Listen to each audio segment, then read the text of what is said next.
everybody. We are here and we are only a few minutes late. I'd like our applause now. Thank you. Yes. Okay, so look. Hey, Mocha. Hey, Ellen. Oh, no, let me see who's it. Mocha, shout out to Mocha. She had a good laugh today, too. So definitely go check out her and subscribe. And I think that I'm about to get your link so we can drop your link towards the end or in the middle or somewhere. But welcome, Ellen. I'm lunching. Welcome, Ellen. Welcome, everybody. Anyway, look, not to overlook y'all. Welcome. We're glad you're here. But all of the stuff that we have to talk about today, like, it's so much going on. We can't even like fit everything on the list. You know what I'm saying? But the one thing we have to revisit, I just like to revisit it for a little bit if we could, is the Carlee Russell situation. Yes, we must. I'm sorry. No, before we do that, let me stop being an asshole. Before we do this. Okay, let's get ready to say. How are you doing? Hi, everyone. My name is Boo Boo the fucking fool. And I'd like to be accompanied today by no, that drink was wild. I literally audibly reacted to the thing when I heard about it. I was like, yeah. You know how your father makes that sound? And he'd be like, oh, golly. That's how I felt when I found out the news. I was just thinking like, okay, well, I've been made a fool of, but so many I wouldn't call yourself a fool because it was very triggering. You know what I'm saying? So it was like hard to believe. So I even was saying throughout our conversation, like, well, I mean, I can see your point. You know what I mean? And so, but then I was like, when I asked you, when you said something about it, and then I asked you, I was like, you think that they faked the statement? Oh yeah, you thought that I was at that point. I was gonna be like, Faith. Now, come on back now. No, you must have thought I was challenging the news because I was like, Blondie, she must have the wrong way because I sent one of those gifts or whatever. Hey, Blondie. Yeah, I sent one of those memes and it was basically like Boo Boo the fool, but I was like, no, that's me. I'm Boo Boo. You know what I'm saying? So no, but see, I really didn't like. I felt like it was a fabrication, right? But in my soul, I think I was like, maybe there is that 1% that something else crazy could have happened, right? But when they came out with that, I was just like, I didn't have your audible thing, but I was just like, Now, I always got to give my temple a hat. I don't know what is going on in this girl's like situation, who she's connected to or anything like that. But I do know that her lawyer is like supposed to be one of the best lawyers there. But but he's tried some cases that were like, you know what I mean? But I feel like everybody wants her to be held responsible, take accountability, and yes, she should be held responsible for doing something like that. But honestly, I don't think she's gonna get more than probation. I think she's gonna get restricted for some things, and I think she's gonna get probation. I hope so, because other people have done worse things. And I know that it was irritating to get this information, and I know I was like, but I'd like to hear from her. But then I was like, I don't need that because I don't even know this lady. I don't know where she's, you know what I'm saying? What state of mind she's in. But I also realized that I considered that she probably didn't realize it would become national news, right? Like when you go out and do something like that, and I'd imagine that it was, inspired or invoked by something that was happening, in her social life or something. That's what I would imagine. Well, let's stop right there for a second. Because I don't have those are facts. Let's dive a little bit into that though, right? So like in retrospect, if you think about it, okay, if it was something like that and she was like, okay, well, if I do this, like trying to get one result from my family or close friends, if I report this baby, they'll be looking for this baby and then I could go and do whatever I need to do. You know what I'm saying? Perhaps. Like, I don't think it was her intention to be national news. I definitely don't. But I do know she has a story. And in the climate that we're in, what I foresee happening is she's going to get something, but I don't think she's going to get a lot of, reprimand. But people are saying, oh, she'll never be able to get a job, her family's ruined and all that stuff. But this is the same thing that I said with the Tasha K thing. Like Tasha K, there's a lane for the mess that she creates. Yeah. Right. And not saying Carlee is Tasha K, but somebody is gonna want to still interview her. And if they end up needing money, somebody, you know, that's what I'm saying. Like, so there's still, you know, an option for people who want to hear her story to hear her story, I feel like, in the future. But I don't think she's going to get, you know, put in jail or anything like that, because I really do think that mental issues are going to come back up into play. For sure. And I also feel like, you know, you do think she's probably embarrassed. One thing that did cross through my mind that day when the news broke that, oh, there's an admission coming from her side. Okay, so first, yes, I did have my tinfoil hat on, and I was like, says who? Where is she? And I realized I'm never going to see her. You know what I mean? But then I was like, okay, after I got down off that, and I was like, you know, okay, this is real. You know what I'm saying?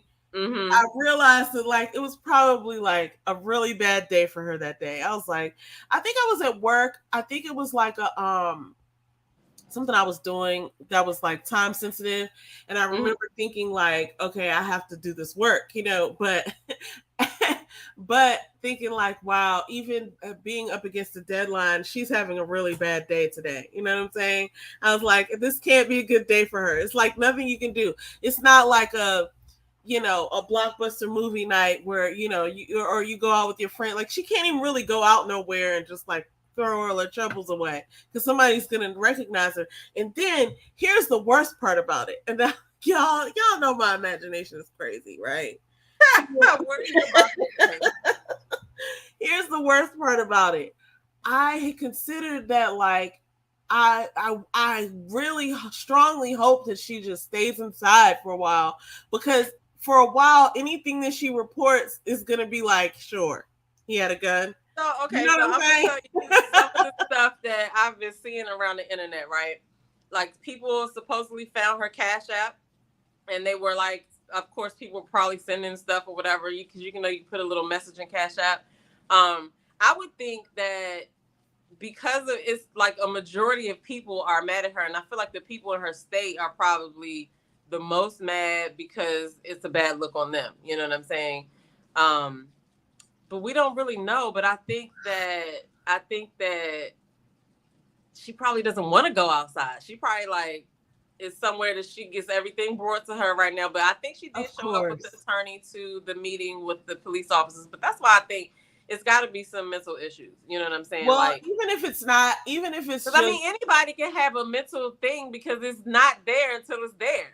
You know what I'm saying? I consider that, but then I also realize that sometimes as humans, we just fuck up. We just fuck up. And I've done some things in my life that all the stuff that we did when we were younger, we thought we had it all thought all the way out, but then as an adult, you can see the holes in it. Oh my God. There were so many things that I did that put me in danger or whatever, or that weren't like all the way 100% truths. And the thing about it is, all the stuff that you've gone through, it just didn't get caught for. You know what I'm saying? Whether it be, by your parents or by whatever, right? Like, you know, that something you did is not necessarily, you know, the most respectful thing, whatever, right? Favorable. And you just like, fuck it, I'm gonna do what I want to do. And I mean, I've never done what she did, but I just feel like it was a mistake. And she probably had. You are so nice though, because that is like, you know, I don't know. It could be. Listen, I was irritated with her. Don't get me wrong. If she were my friend, I literally was like, if I had her number right now, young, I would call her.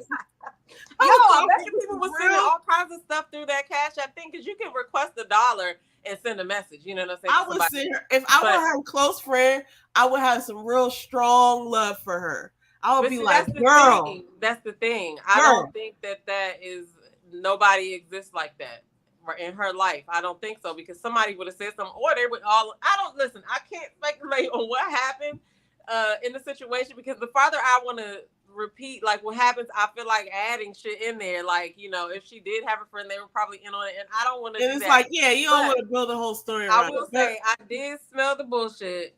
I'm not saying that, you know, she should be crucified for lying or Yeah.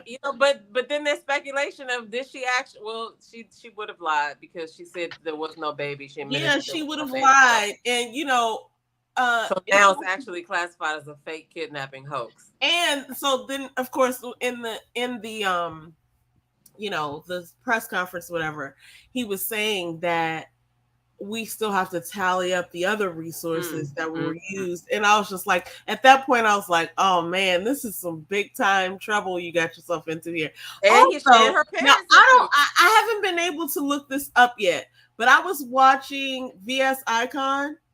Okay. And when the story was breaking, and one of the people that was speaking on there was talking about how some foundation came up with money for their family. Oh. Or a donation was made, a large donation was made by, like, I guess the mom's her job. Yeah, and apparently like that. Apparently they're not giving it back or something like that. And so okay, so Crime I Stoppers. don't know. Crime Stoppers is the organization that people donate to look for missing victims and things like that, right? And a lot of people donated, and I can't remember the amount of money. I want to say it was something like in the 65,000 area, but I got to double check that. But it was a large amount of money that people across the world donated. They're not giving it back, they're not refunding any money, they said. But to the people who gave the money, like the master. Right. So her job was one of the people who donated like I think they donated like $25,000. $25,000 is the figure that I remember. Yeah. Now, I have not vetted that. I don't have any inside, information. That's just what I heard on these internet streets. Yeah. But if that's the case, that's also not cool, because then I'm wondering about the mom, right? But then I also recognize I really wonder about the mom. If because this were it's happening, like, if that was me and I didn't know anything about it, and then it comes out that you have to be pissed, but then that's still your kid. You know what I'm saying? Of course. And so that's where I wanted to go with this. No matter what she did, right? Mm-hmm. There's certain things that your family members do or go through, but you still love them. Mm-hmm. So you're stuck there thinking like, oh man, well, why did you do that though? Right? Listen, because you would think the mom could be like, you know what, I'm gonna protect you to the end, which is maybe why she went ahead and went on TV and said what she said, even though like all she was taking was, maybe she believed her daughter. You know what I'm saying? Because there are people like that. Like, there's a couple of people in my life that I would probably just be like, I don't know. I would just believe regardless. And like, if people question me about something, I mean, I'm not trying to be funny, but yeah, like I might just not be involved in that investigation because whatever, or I don't know. I'm not going to say too much here, but I feel you. She probably is going to be affected by it because that's her daughter and her job. I know her job is pissed. Because they donated that money, and then she ended up having it because it just looks bad. That looks bad. The optics statement, yeah. So it's like, I just wonder what's happening in the, in where they live in their neighborhood and stuff like that. Because people are probably like people protest outside of people's houses for less. You know what I mean? For sure. But I also feel like, listen, okay, so let's talk about the really big, like the worry that people have, which is like, oh, well, this means, I think people need to really, Goody. Goody. Oh, Goody said, oh, sorry, that wasn't Goody. Hey, Goody. She said, Yerp. She said, Yerp, when we talked about the whole, money situation with the fact that the money was raised. But Mocha Mima says, Carlee got some issues. She's welcome to come to Connecticut. I can help her get back on track. Look at that love. I love that. Because here's what I was getting ready to say. There's people out there speculating, talking about, well, now it's going to be, even on VS Icon, she had brought somebody to the thing that she called her grandma, but I don't think it was her actual grandma. I think it was somebody in the comments, like, in her community or whatever. But they were like, they were embarrassed. Right. And one lady said, I'm embarrassed to be a Black woman. I was like, why? You didn't do it. I don't subscribe to that channel. No. And the funny thing is, whatever channel she got, whoever that lady was on there. And then I was thinking to myself, that's part of the issue, because we're all different people. Like, yeah, I repped her and I backed her because I was like, damn right, I'm going to believe her. Just like we believe all these white women who make all these claims about things that never happened. I'm going to stand behind this black girl that says that this happened to her. So what? If it didn't, whatever. That's but the thing. like Like it shouldn't be. Her mom probably was like, and this sometimes there's some people that tell you stuff that you just don't question whether they're lying or not. You're like, she would never lie about this. You know what I'm saying? So she I don't give a damn. I don't know, man. When I know somebody, we would have a conversation, though. We would have a conversation, okay? Of course, but when you love somebody, you're gonna stick with them. We're just gonna look stupid together. I don't give a whatever. I'm backing you up, but for sure, I got my folks like that. You definitely at the top of that list. You know what I'm saying? Like we just gonna ride with it. If you lie, we just all gonna look stupid tomorrow. You know what I mean? Maybe that's what the thought was. That's the only thing I can think of. But there's so many conspiracies out there, or whatever. And that channel that you're talking about, they had VS Icon had a long panel about it, and people were just talking about what their thoughts were, what they could possibly figure out what happened, and there were people who actually were in the town too that were commenting and coming up and making their commentary, whatever. And it wasn't them, but the people who were caping for Carlee the days before, not many of them came back around. I think I heard a couple of them apologize or whatever, but there was some people like going way hard. But I don't know. I guess you don't think that somebody would lie about something like that. You don't, but you also, I'm just giving her some leeway because I realized that sometimes you just get caught up in the moment, and whatever she was doing, I don't think she thought this out. You know what I'm saying? That's what I'm saying. I gotta, when I watch shows, right? When I watch series on TV, or when I watch a movie, or if I see Earl was in here watching some reality show the other day that kind of reminds me of Big Brother. And you know how in Big Brother they be like, welcome back to Big Brother, and they talk like all animated. Yeah. I never really I noticed it in Big Brother, but in this show they were trying to do it, but it was just like real, it was a cheesy imitation. You know what I'm saying? The dude was talking a little bit slower, but this is what I do. I think to myself, how much do you look in the studio doing this? You know what I'm saying? Yeah.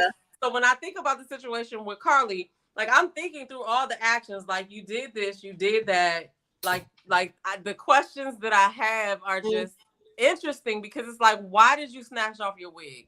Why did you leave the hot food? Why did you go to buy cheeses if you were gonna go get hot food?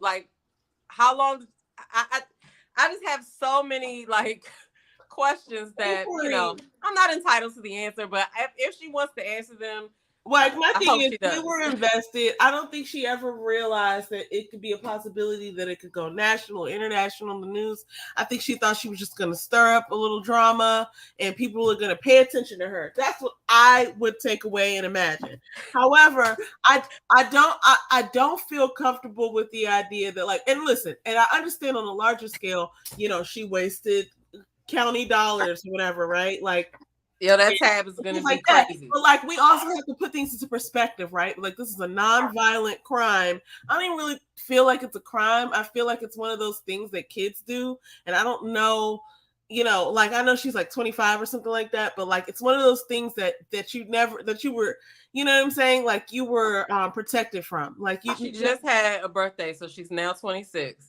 Okay. But, that doesn't mean anything. Like I said, anybody can have a break or anything. The mental stuff could still be a factor because, like I said, especially some of those mental illnesses, not to say that she has a mental illness, but she could have had something happen mentally depending on whatever was happening. You know what I'm saying? Some of that stuff doesn't start showing up until you're in your 20s. You know what I mean? So it's it's not there, then it's there.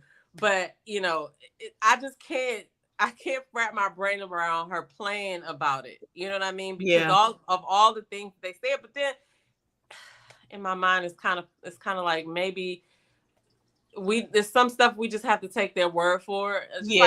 Just like when we put our votes in. I have to just take your word for it that you counted mine. Listen, I'm not getting ready to do the research. You know what I'm saying?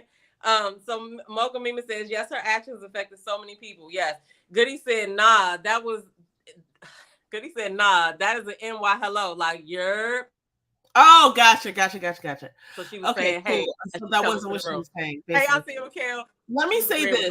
I understand the larger sort of impact dynamic of now people aren't going to believe Black women when they say this.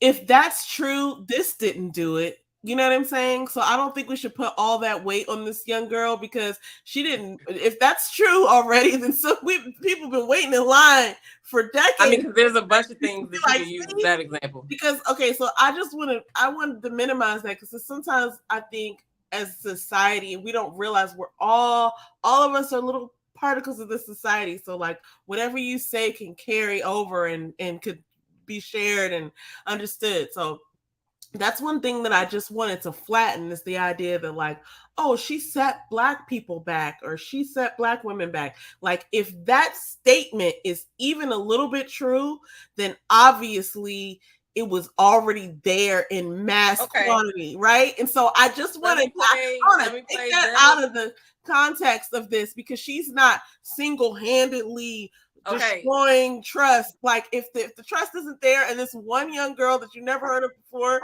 click the button and all the trust is gone, then that's obviously a fucked up systemic issue. That's all I want to say about that. Okay, let me just play devil's advocate a little bit. I kind of get what people saying when they say that. Like, I don't get the girl saying that she's embarrassed to be Black, but I do get that, okay, now it's like it's not all people, but it's just like the same reason why we were so proud of Barack Obama for becoming the first Black president, or when we, when we say, okay, this is the first Black person to do this. It's like we subconsciously, it sends the message that I guess pushes us a little forward, if you will. Like, oh, now that there's a first of this, now there can be more. So in the same realm, on the opposite, when the sniper was out, I keep going back to the DC sniper. When the DC sniper was out and everybody was, running around for that, like or something. We were all thinking, please don't let this person be Black. You know what I'm saying? Because it is kind of like a thought in the deep part of your mind, like the people who only see Black people sometimes may think this is because it's the same way with the TV. Like if people are only watching us on TV, they only see what's on TV. So I can see that a small portion of people probably were like, oh, see what I told you? They're probably standing in their houses now. You know what I'm saying? But at the same time, as a whole, no, I don't think that, like, I'm not walking around here thinking, oh, nobody's going to believe me if I say, if I call 911 or if something happens to me, because she's her, you know what I mean? So I don't think that as a whole, but I do think there's some people who are like, having that conversation in their kitchen right now. But one Black, two Black. I feel bad for her, though. I feel bad for her.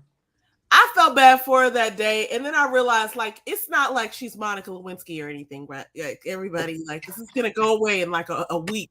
Like, we had a short attention span. Like, she'll be fine in a week. She'll be like, old news. And it's so funny because I went to go Google her name, and actually I went on Instagram and searched her name, and I saw that there was like an Instagram profile, and I was like, oh, let me click on that, and it's some idiot guy who created that profile like a week ago and has been putting pictures up, and I was just thinking to myself, like, wow, like, way to ride the news, way to ride that's humanity. Have you ever followed anybody on Instagram? Have you ever followed somebody on Instagram and then got a follow from an account that looks like theirs, but it got like an underscore or something like that? Yes, I have. Every time something happens, well, this don't have nothing to do with that, but my point is there's bots out there. But every time something happens, somebody goes and creates a page for Instagram, for Twitter, or whatever, and then they start tweeting or putting pictures up, whatever. And sometimes people take that information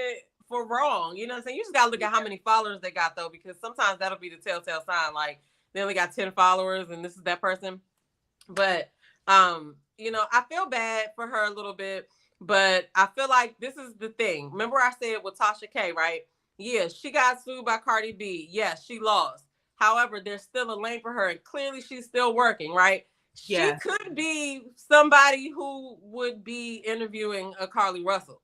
You feel what I'm saying? Who is this? Tasha K. You think she would? Oh, if she got the chance, I think she would. That's a national case. Yeah. Well, it's not a case anymore. I guess it is a case. But yeah, I can see Tasha doing it because Tasha interviews people.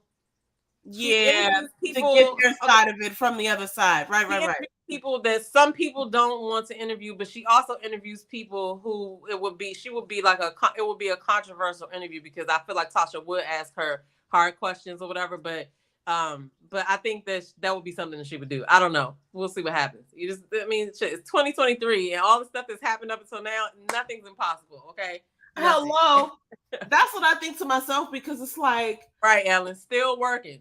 She's still working. I don't know how much she's making, but people still want to work with her. People still want to interview with her. So unless she, go to somebody like Gayle King or somebody like that, I don't think they'll be reckless enough to go to Tasha K. Now that I think about it, Tasha K. would probably want to do the interview, but that would be a reckless thing to do for them because, no. Anyway, I just had to walk through that whole thought. Yeah, well, we can actually get ready to talk about Tasha K a little bit, not in a bad way. Whoever winos or whatever rock for her, don't come for me. I'll never disrespect the Beehive. I'll never disrespect the Barbs. I'll never disrespect, right? Because I don't want nobody trying to put my address out there, okay? Which, by the way, she is now still tormenting Beyonce. I don't even want to say it's tormenting, but she's still like, posting stuff about her. Yeah. Or whatever. Well, I think it's a business opportunity for her. Like, I don't know, but sometimes I just be baffled by some of the stuff that she do. But then I realize that it's all for entertainment. Like, I don't know her personally, but I would imagine that like when you have a debt like that, you're gonna get whatever intention that you have coming to you. Oh Lord. Oh God.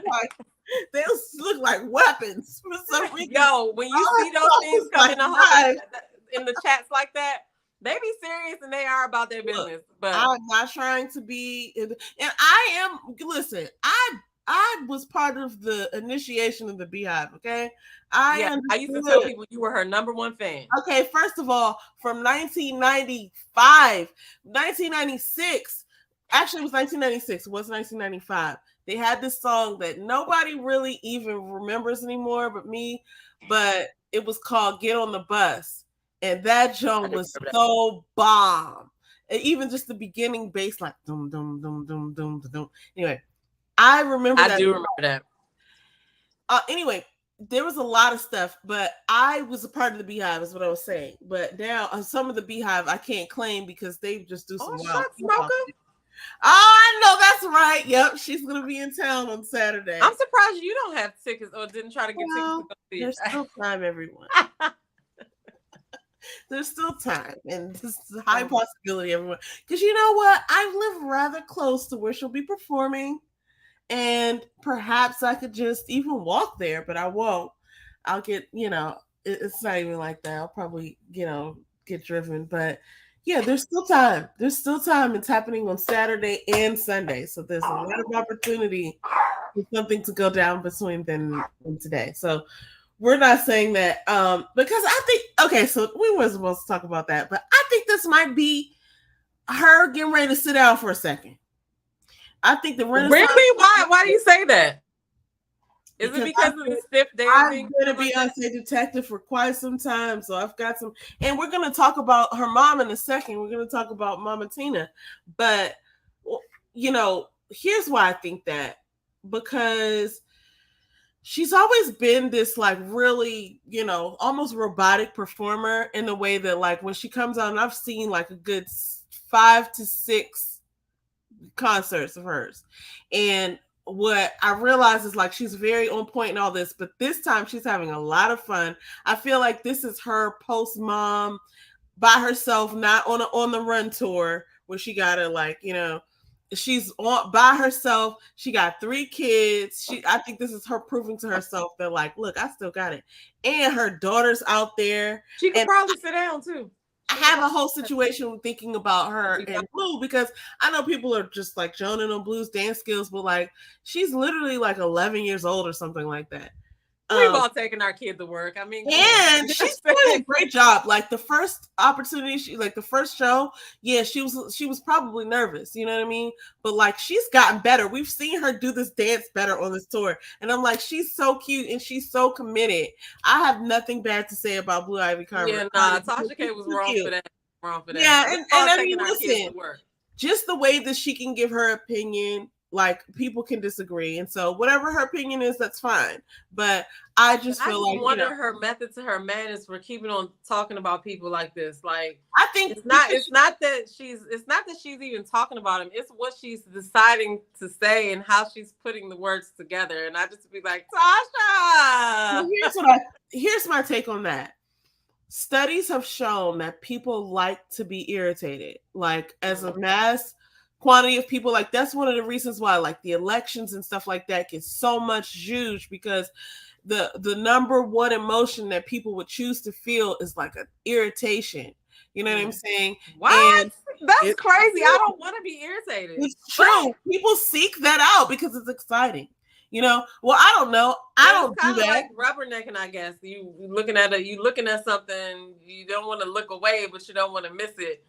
I don't know, but I don't know why the science says that, but the science says that. Dr. Andrew Huberman out of Stanford University is a podcaster and a neurologist, and he has lots of information, and he has said that. And there was a study done in the 60s with some weird like technology and medicine that they wouldn't do today because it would be like inhumane, but the study that they did showed very clearly that like people choose the irritation button. Like if you were a rat going up to the whatever button, you wouldn't choose like joy or even orgasm.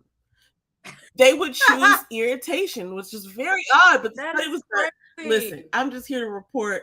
No, but that's crazy. But that kind of makes sense, because if you think about how like social media is, right? You post something like positive that might help somebody or whatever, 9 times out of 10 it's not going to do as well as the drama or the negativity. The negativity is going to go viral, you know what I mean? But yeah. I think I'm going to look into that, because I think that is interesting. Why would I choose the irritation? Even if you look at the wave of that we see throughout social media, if that were like the little red thread to follow, it makes sense, because people are going to, I feel like people are more likely to comment or rate something that they're dissatisfied with, right? Like I even thought about that as far as like from a Yelp review standpoint, or like a review or something, like an Amazon review. It's like, more times than not, somebody's going to go to complain about something before they're going to go to rave about something. So I think there is this appeal or draw to like some outrageous negative experience. And I mean, listen, it's instant gratification, I guess, because you will rush to make I had a terrible experience with that. Look at this, look at that. But then I will be like, I'm going to put, now I personally do go to put good reviews on businesses, especially, you know, if it's like a local business or something like that. But wherever I go, I try to do that. But sometimes it's like, okay, I got to remember to write that review, and then I'll write it later on that day. But if I was pissed, I probably would write it a lot sooner. You know what I mean? So yeah, right, like, but that's crazy. But yeah, well, look, it makes sense though. It does make sense. I make no excuses for anybody else. I think that, you know, one of the things that we've said privately or that we've discussed privately is the whole situation with Tasha and Cardi B and that whole thing. And I feel like she owes $4 million, but honestly, in our day and age, with the resources that all of us have, and her already having had a platform and an app and being business savvy and technologically savvy and being able to do a set and keep thousands of people's attention, hundreds of thousands of people's attention, probably millions, to be honest with you, because not everybody who subscribes to you doesn't mean they're not going to watch you, right? Like, so she's able to keep all this attention. I feel like $4 million is really not impossible at all. And I think she just has to just keep here's the thing that I wonder about. Because I always say, like, just keep hitting the money button. I wonder if her viewership and her attention and her sort of like monetary value has risen. I wonder if she's reacting to a trend, right? Because it's so funny. Like sometimes something will happen and it'll be like, oh, this got this amount of ratings, this amount of views, and you wouldn't think that, but it's just like people are gonna do what works. So that's one of the things that I always run in the back of my mind with her, is that like I know she owe all that money, and she probably is just gonna look for whatever works, and so maybe she's just following that trend. I don't know. That's what I'm saying. There is a lane for her, and the fact that she like, cause think about how she started, right? She started in her bedroom with, her glass of wine, spilling the gossip tea, celebrity tea, or whatever, and then she just kind of kept elevating, or she kept creating and working on her brand, investing in her brand, and now it's come all the way to this, and now she has a team and she does things a lot differently, and she has created herself as a brand, and she's going around here doing stand-up shows, and people are buying tickets to go see her and stuff like that. And I think a lot of her things that she says on her show is her kind of practicing for her sets on these tour things that she's gonna do, because of the way that, like, the cadence that she comes with it and the things that she be saying. But at the same time, though, it's the fact that she seems like she does not care, right? Like, I want to say other words, but she looks like she don't care, and people like that too. You know what I'm saying? Yeah. And so it's just really interesting to watch, but I knew people were gonna still like rock with her. She still has a lot of eyes on her. So I mean, even if you had a business, if you would have to decide whether you want to be promoted by her, but would you just want the eyes on your business? You know what I mean? Like, I guess that's what people have to look at or whatever. But I don't know. But it still remains to me that, you only see a little bit of people online. You don't really know how she is or what she's doing behind the scenes. So I don't know. But right now it looks like she's putting up a good front of not having no fucks to give. To me. Yeah, that's what it looks like to me. That's what it looks like to me. But also, here's the thing I got to be honest about is, like, I'm gonna tune in. I'm gonna stay tuned in because it's interesting to me, right? So whatever she's doing, something's going right, because I'm gonna keep watching her. I don't agree with all the things that she says, but she's really entertaining to me, So she's doing something right. But okay, moving into the next, because we done talked about that. I don't even think we meant to bring that up, actually. But what we were bringing up actually was this whole, y'all, this is a heavy one, okay? Jess Hilarious and T.S. Madison got into it. Well, let me go back from the beginning. This has only happened in the last week or less. Like, this is what's weird, because it's like it's already a thing. It's already oh girl, yeah. You know what I'm saying? It's like you gotta go all the way back.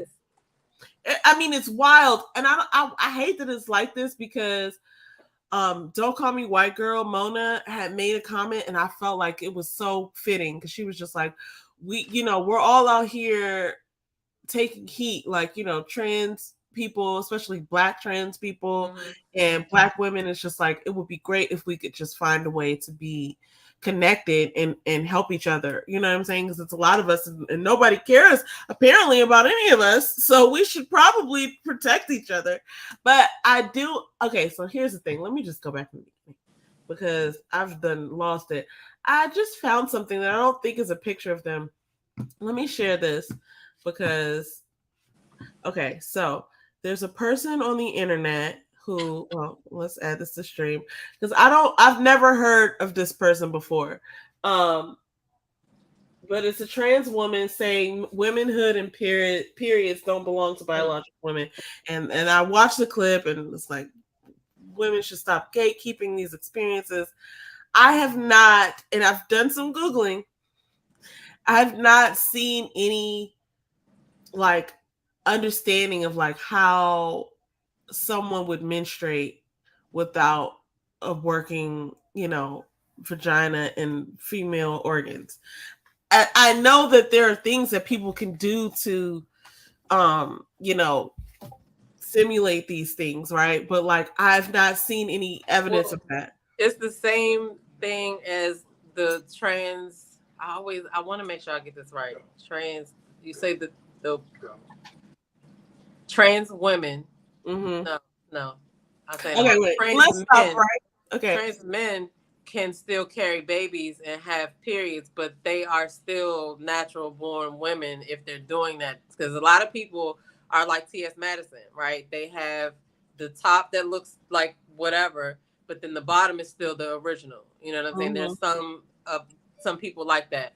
And so when we see, like, I remember back in the day when we first started seeing that picture of a pregnant man, right? And it was just blew my mind because I was young and I was like, oh Yeah, my because you're God, like, how oh they do my that? God. But Right. in my adult mind, it's like, Where's it gonna oh, come out of? it's a trans man that still had his lady parts and was able to do that. So that makes sense. But that's the same thing in the, as far as the, but like, why are you fighting to get a period? But anyway, Listen, take this. You can have mine. that's the only way that I could see that happening, because why would you do something unnatural to make it like that? Is beyond me.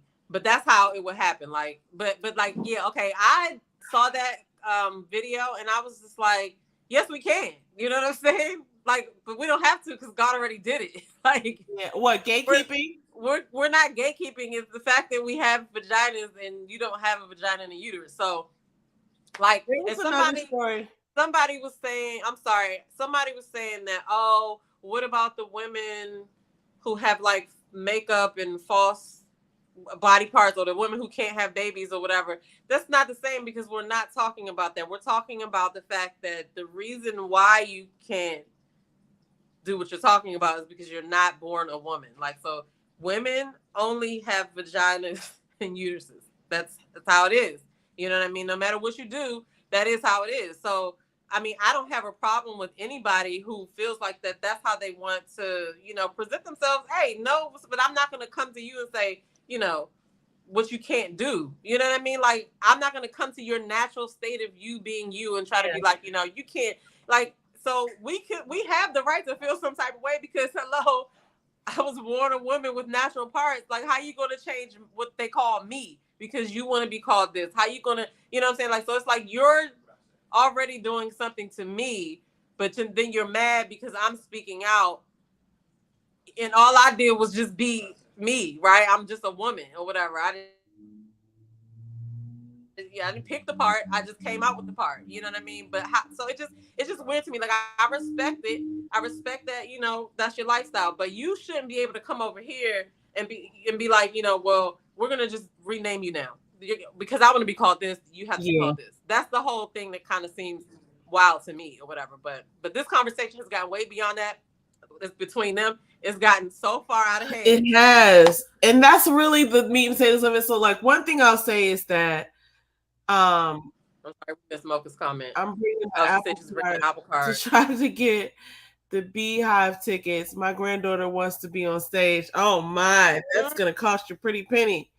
The issue drives me crazy. We are cisgender women, but some women hate that term. I don't hate that term. It's new to me. And so here's my take on this. And I don't want to get so focused on like all of the, you know, he says and she says and they says and we says. My thing is, like, I think we all have to listen. I need to go to the LGBT headquarters. I don't know who's making these words. I don't know who's making these rules. And I didn't agree to them. And other people that I know that we grew up together didn't agree with them. So I just want to know, like, every day there's a new letter or a new term or a new something that I should be aware of. I think we should all have grace in order to learn that, because it's not like it's been around like slavery for, you know, hundreds of years. Like, we're just coming up with these. I'm not going to say that. We're just coming up with these terms and languages and letters. And I feel like, you know, I don't think we all understand it. I think there should be some grace for people who want to understand that don't understand all of the things that are happening in the LGBT community. But I also feel like, you know, if I'm Tina and somebody comes up to me and says, well, I'm Tina too, and, you know, you need to respect that, I'll be like, okay, Tina, cool. But if they're like, I'm here to make decisions for all the Tinas in this, you know, then if they say I'm Tina, now you got to be Tina number 2. And it's just like, no, buddy, I'm Tina. If you coming along and you saying you Tina, that's cool. I can call you Tina, or I might not. But if you that's not what's happening though. That's my issue with the whole thing. It's like, you coming up with some rules. I didn't vet those rules. I didn't agree to those terms. Like, who is the LGBT decider? Where's the committee? and where are the credentials, so that, because every week or something there's a new term or there's a new sort of like rule that was broken, and I'm not agreeing to that, right? So like I'm That's what I'm saying that saying. We were sitting over here I've minding our been here business, for, I've been and here for 41 years. then that stuff started happening. So I don't know. That's just where I stand on it too, because it's like I wasn't bothering anybody. You know what I'm saying? Now, as far as this situation, um, from what I understand, she had a podcast, or she had an interview somewhere. Jess Hilarious did, and she told a story about some celebrity, or I guess a D-list celebrity, or somebody who was unknown, that mistook her for a transgender. Oh, DJ Academics.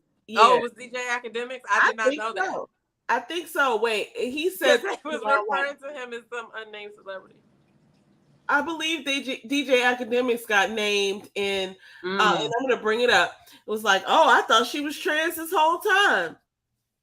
Well, somebody offered to fly her out because they thought that she was trans. She said that it was a celebrity that did that. So DJ Academics did that, or he No, said no, that. no, no. I'm sorry. He's the one who says she looks like it. Oh, okay. Because I was Yeah, about to say, okay, because the person was trying to fly her somewhere, but they thought that she was a trans. yeah. That was what she was talking about on the. I remember seeing that on that podcast. I forget the name of that podcast, but I know exactly what you're talking about. Is that on Hollywood Unlocked? Oh my gosh. So look, I just wanted to say that these are the two people we're talking about, TS and Jess Hilarious, and I really enjoy them both. Okay, I don't think that I want to be, like I'm not listen, I'm not trans, so I can't be fully with the movement and know all the terms and all that stuff.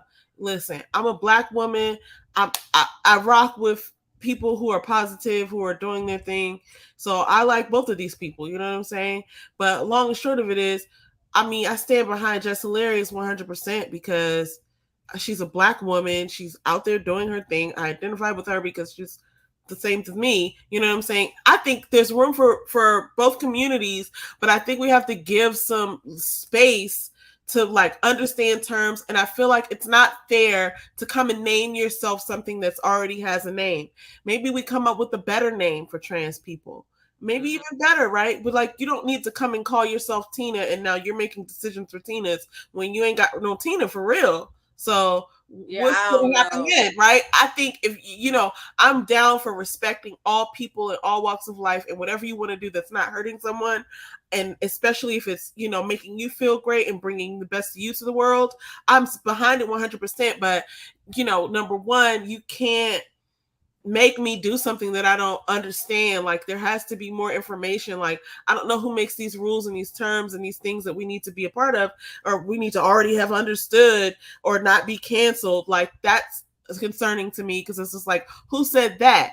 And we're going along with some things that are honestly just make believe, right? Like, let's call it what it is. If you have female parts and you were born with a vagina or a uterus or whatever, then you're more likely to have fibroids and breast cancer. And I understand men get breast cancer, but it's like, a woman is a woman, and you know what a woman is. If you didn't know what a woman was, then you wouldn't have anything to image your whatever you want to be on. Because, like, obviously we all know what a woman is, because you're trying to be a woman, you want to be called a woman, so that's fine. But we just have to have some respect in And the that's way where of. I think it gets sticky, because it matters. It comes into play when certain subjects are talked about. Like, there was an situation. I feel like this was like maybe 2 years ago, maybe it was in the last year, where T.S. Madison went into the women's bathroom. Now, she still has a penis. Like, I disagree with that. You shouldn't be in the bathroom with like anybody that could see it, or that, I don't know. It's uncomfortable. You know what I'm saying? For me, because we don't have the same. It's the bathroom used to be the people who have the same thing down here go in here, right?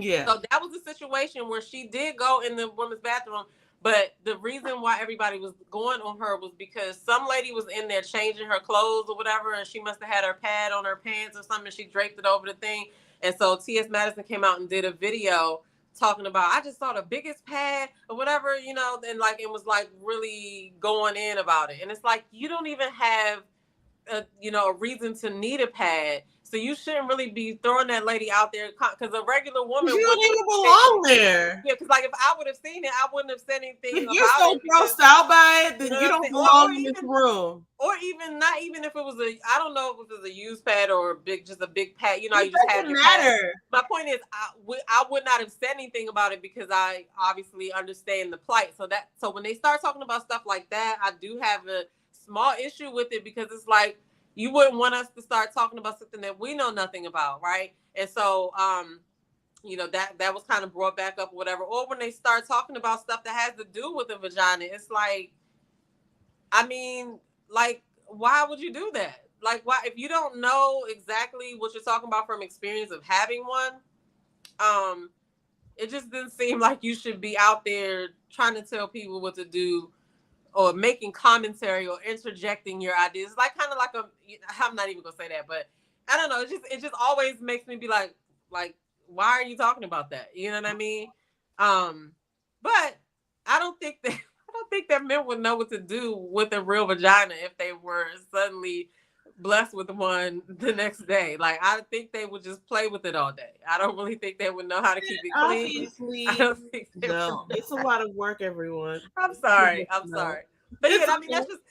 it's just like I mean, I relate this to color. Like you wouldn't want to see a whole bunch of, non-colored people talking about the things that go on in our lives or our culture because For how you sure. speak about it because you weren't there. You're not really privy to that. So it's kind of like as a woman, I feel like it's unfair because like I said, we were just sitting over here minding our business. Wasn't even thinking about Right. that. But then now you're over here saying this, and we like, okay, yeah, we want to be inclusive and all of that. But it's like, come on now, you know what I'm saying? Like, come on My, now. I understand what you're saying. I'm behind you 150%. You know what I'm saying? I just feel like it's gotten to the point now where it's like nobody's hating on one or the other, and I don't like that it's a us against them sort of situation on any side. Because I also saw something today from Laverne Cox that said we're being killed, right? And I don't like to see that either. Like nobody should be like killed, but it's like there's things happening that we're not privy to, and like let's shed light on those things, right? If an uptick in attacks of trans people are happening right in cadences, then sure, let's figure out our way around that. But there shouldn't also be a muzzle on people who want to speak their own true thoughts. Like Jess hilarious, and I didn't watch her whole thing, but I understand where she's coming from. You know what I'm saying? She's making her points based off of her thoughts and how she feels about being a woman and having somebody say something about something that they haven't experienced or whatever, right? And it feels a certain way. So I feel like we just all need to like just hilarious. She can't get canceled for something like this. It's ridiculous. It's like we have to understand and I just wish more people would speak out about it because we're now at the point where people are getting canceled or reprimanded for things that we're not all just gonna sit out here and like play make believe. So I think it is time to like come up and say like what you think, because some of the stuff that people are saying is just make believe. It's fiction. Like we're not gonna sit back and be like, yeah, that purple is red. You know what I mean? Like, come on, like let's be real about things. Like I mean, that's how I took the whole video about. That's how I took the whole video about from the what was it? I can't remember the rose person that made the comments about the period. I was just like, I felt like you trying to tell me that this purple is red. You know what I'm saying? Like, what are you talking about? What are you even talking about? And if it's something that Okay. that I can learn from it, great. But I need to have a source that's credible. We can't just have people come out and make up new things every day. And now, oh, it's taboo. It's you said the wrong thing, right? Like that's the one problem I have with like all the terms, because I know what LGBT is and Q, but when you get to the TTIAF 96432 pi, like we can't keep doing that, because that's not sustainable. Like I ain't gonna remember all of that stuff. You know what I'm saying? I want to respect all people, but I want all people to respect me as I am, as I came into the world and as I identify. And so if the two can't be, you know what I'm saying? They have to be. Both people, both viewpoints have to have equal footing. Like you can't tell me that I must address you as if I can't tell you that. And so, and I don't like no Tina coming up to my Tina talking about I'm Tina. That's not gonna happen. You know what I'm saying? Find another word. That's what I say. Oh no. So okay, so Mocha says the issue drives me crazy. We are cisgender women, but some women hate that term. And some women hate being called females. Oh gosh. Yeah, I feel you on that because I do know some people who be like female. But it comes off different if it's a dude that's like out there trying to holler at you and he like, oh, if you hear him say, "Oh yeah, I was just talking to this female over there," that would sound weird. So I guess the context matters too for that. But she said most of this is from the napkin color people. Black people didn't start this stuff. I don't know who made those terms. I'm not using them, says Ellen. She saw in another chat, cisgender isn't a new term. She just never heard of it before that Breakfast Club interview.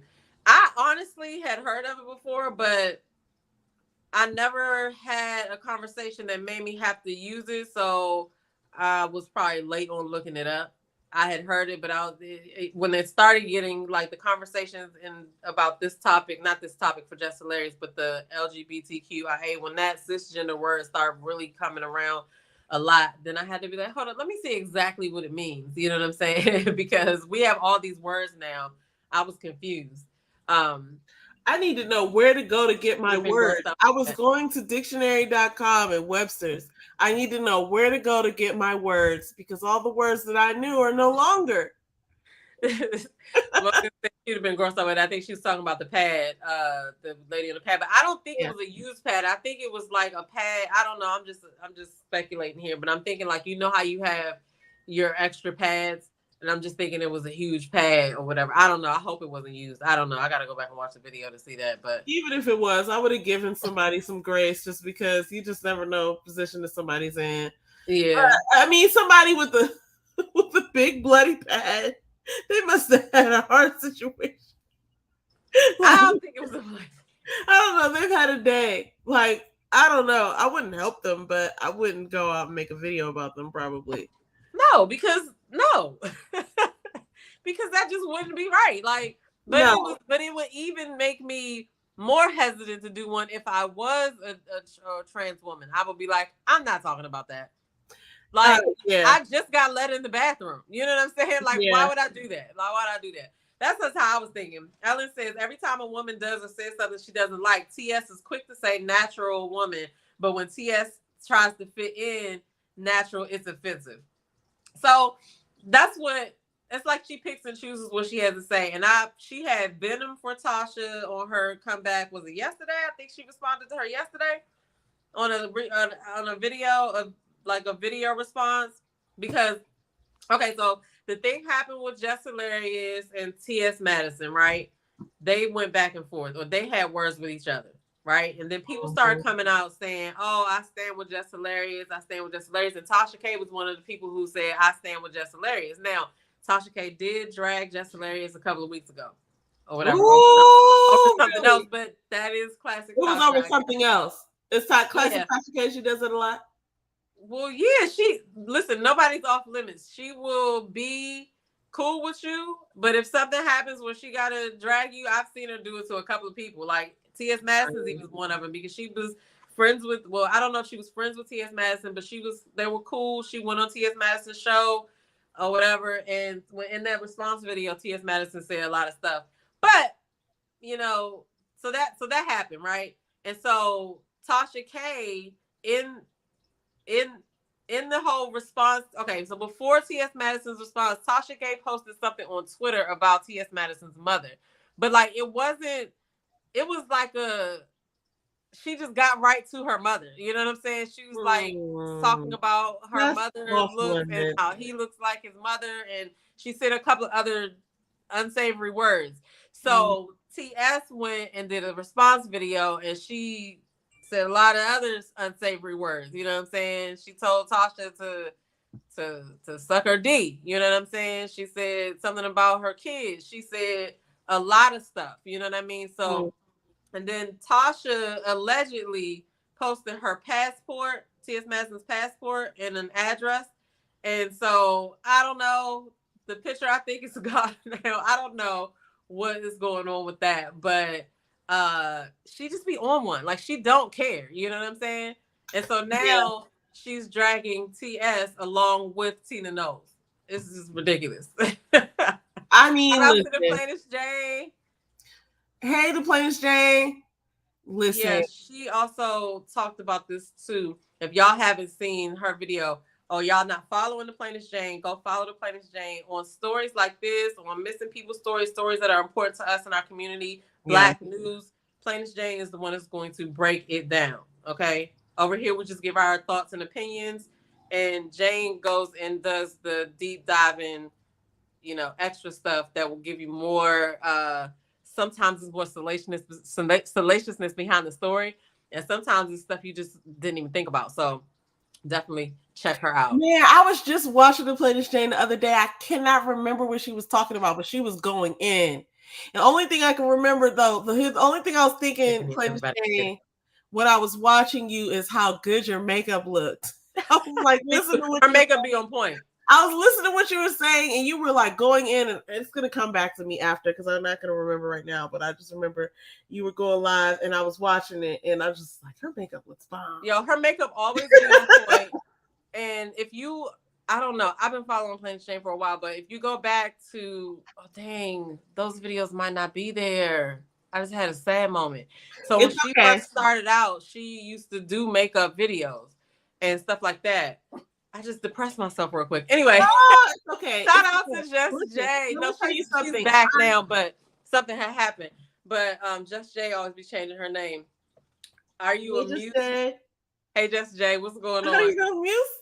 She said, yeah, she told Tasha her kids had ugly football heads. I was like, and see, that's the thing that I have an issue with. It's like, okay, we could drag, everybody can drag or whatever, but it's like, I don't know. Maybe it's a double standard. I don't like the way that it has to be like one group against the other. It's like we can have a disagreement and still support one another. And I think there needs to be some grace given for those of us because look, all the people who, all right, look, I'm just going to come on and say it, okay? All the people who are trans, who, you've been here just as long as we've been here. You know how it went. You know how it was, like that's what we're used to. So if there's some information that we don't have, like I feel like people are supportive of people who want to be positive and just be authentic and be themselves. I don't think there's anything wrong with that. My, breakdown and understanding comes in when I'm supposed to already have known something. I'm already supposed to like understand the plight of whatever. It's just like, no, I don't know. So, but everything leading up till now has been understood by all of us. So like, let's come from that understanding that like you can be supportive and have a disagreement about stuff, right? Like I don't agree with some things, like some things that people say in the community are not scientifically sound or mathematically sound. And it's just like, I don't understand that. You know what I'm saying? But that doesn't mean I'm against you. It just means that I don't understand that. I'm not willing to say that word like that all the time, or I might, you know what I mean? Like, I just don't want to be chained into someone's like expectation of me understanding their, like, that's exactly where we didn't come from anyway. That's why I said it's kind of backwards. People have been here for that too. So it's like, let's come off our high horses here, people. We're all just out here trying to make it. I don't think that T.S. Madison and Jess Hilarious have to be at odds. Like, yeah, they're beefing, but I'm sorry. That's, like everybody, Tasha K, all of them. It's just like, sure, they're having a disagreement, but I think, but once listen, you're thinking with the same logical mind of a person who is not looking for conflict. You know what I'm saying? So, it became more than just Jess Hilarious said something, T.S. Madison said something, and people speaking their opinions, people choosing sides and eloquently, like, breaking stuff down like Jane, right? Yeah. To Tasha, just I don't even know how to put it in words. when I saw the tweet, I was just like, what? Oh my God, what is she doing? You know what I'm saying? So, but then to the plainest Jane's point here, imagine trying to be a woman while telling them to suck your mystery meat. That is, I was just listening. I was like, oh my God, what? Oh my God, what are we doing here? So it's like once somebody drops into it emotionally, I mean, it's on, I guess. You know what I'm saying? And then Tasha is not the type of person that is gonna be outwardly affected. Like we can always tell when she's on her unhinged moments. We'd be like, oh, she's out there, she's on one or whatever right now. But with this, it's like she is trolling. Yeah. You see what I'm saying? It's just like, oh my God, like I don't know. I don't want to see where this goes. You know what I'm saying? Because I'm going to be laughing at both sides. That's how immature I am, people. Because if something's funny, I'm going to laugh at it. And one of the things that I laughed at, you know what I'm talking about, when she was on that thing you showed me earlier. She was like, bye, Timothy. I was like, so that's what I'm saying, right? That's rude. She's that's going unkind. to be, that's how she's going to act about this. It's and unkind. Like, I don't know if she posted her address, but it sounded like to me it looked like she did. Well, it sounded like to me she was trying to get her to she was trying to get her to confirm what the address was or something, and I didn't see the address posted to be able to compare it to whatever she probably would have said anyway. So like, if I come in here right now and I put Faith, I just put your address in the chat and it says 123 Donald Duck Lane. You know what I'm saying? Like, we can't verify that that's the address. Yeah. But she says you put the address. So it's just like sometimes it's smoke and mirrors, you know what I'm saying? But look, and then she was on the phone trying to, I don't know. Look, I hope that they have an agreement behind doors. Like, you remember when that Kanye West album came out the same day as the 50 Cent album?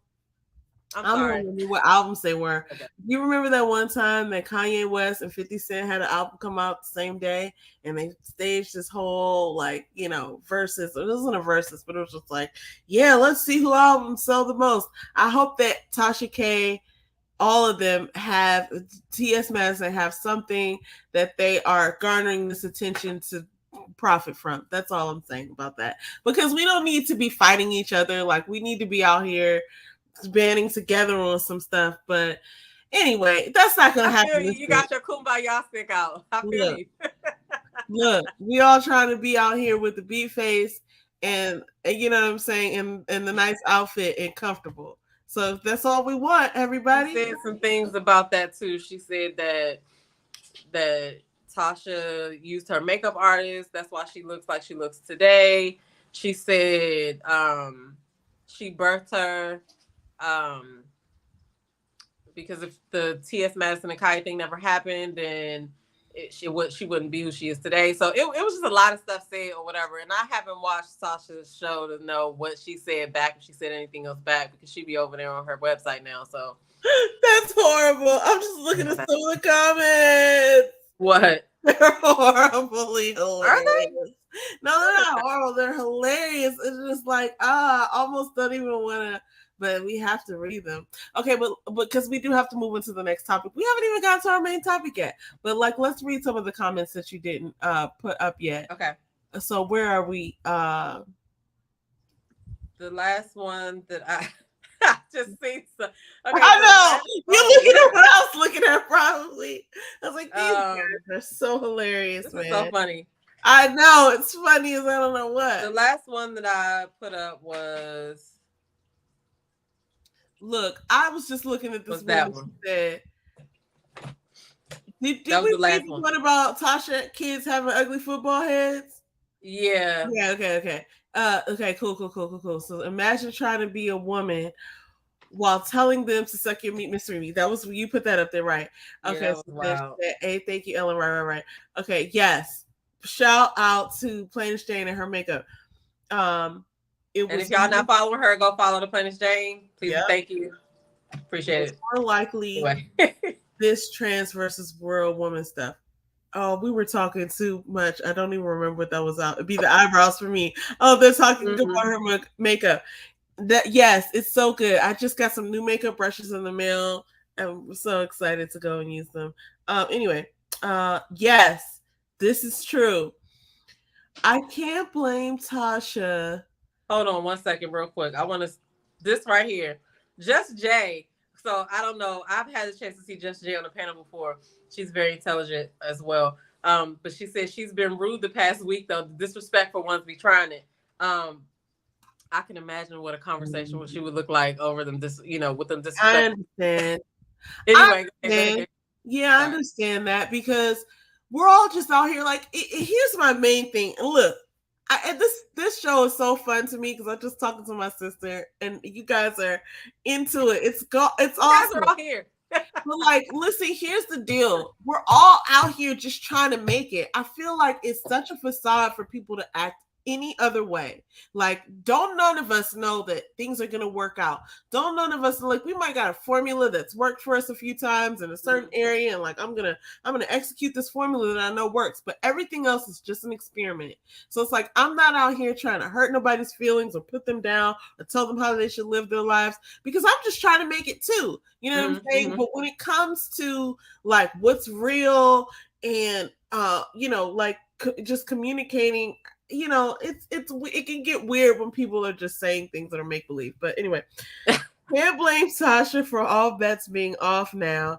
Call them kids. Yeah, everything for the child. We're talking about somebody's kids now. It's it's different. But then she started with the whole "you look like your mother, just like her" or whatever. But then then TS brought the kids in it. I'm like, saying, once emotion comes and jumps in, like, people are liable to say anything. Like, it's just crazy. You know what I mean? So it's best to keep people's family members out of things, I believe. I wouldn't talk about nobody's mom, and I wouldn't talk about nobody. Oh, yeah. Flame Monroe spoke too. I'm sorry, Faith. Yeah. Monroe spoke out on it too. The Plain Exchange says T.S. Madison wasn't coming from a place of understanding. Shout out to Flame Monroe though. Yeah, she definitely wasn't. She definitely wasn't. So I've heard some things about Flame Madison that I have to go and look up because I knew. Wait, say that again. I've heard a couple of things about Flame Madison that I need to go and do some more research. Wait, you said Flame Madison. Flame Monroe. Sorry, I didn't mean to say that. I was about to say, wait, what? Thank you for correcting me. Flame Monroe, that I have to go and look up because people are saying that, like, she is. Somebody said this, that she's like the Candace Owens of trans people or something, or of the queer community, and I was like, I haven't seen that myself, but like, I need to go back and look at it. But I just feel like I don't want anybody to fight. I feel like all of us are so, we could just band together on this, everybody. Nobody's. I mean, yeah, but sometimes it's like this. It's like we're talking about a plate. Yeah. Everybody sees the plate on the table. Everybody knows it's a plate.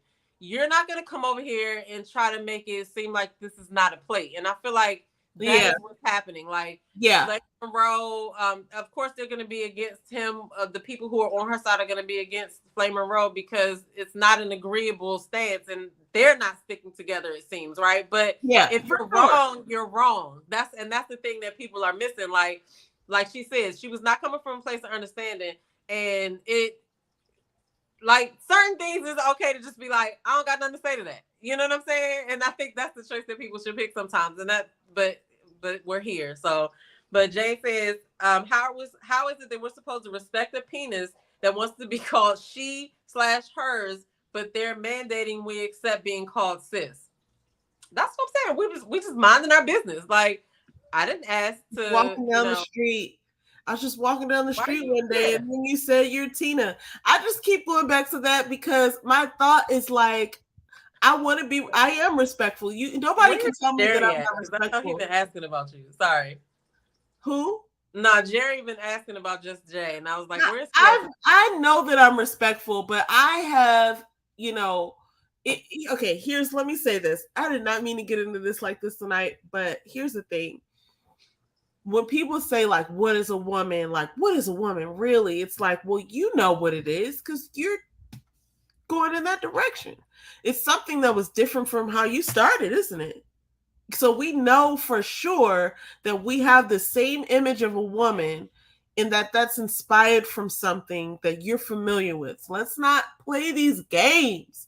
You know what I'm saying? If you're trying to do something and your intention is to be more like this, then let's not pretend that there's not already an aesthetic and a living source of what that looks like.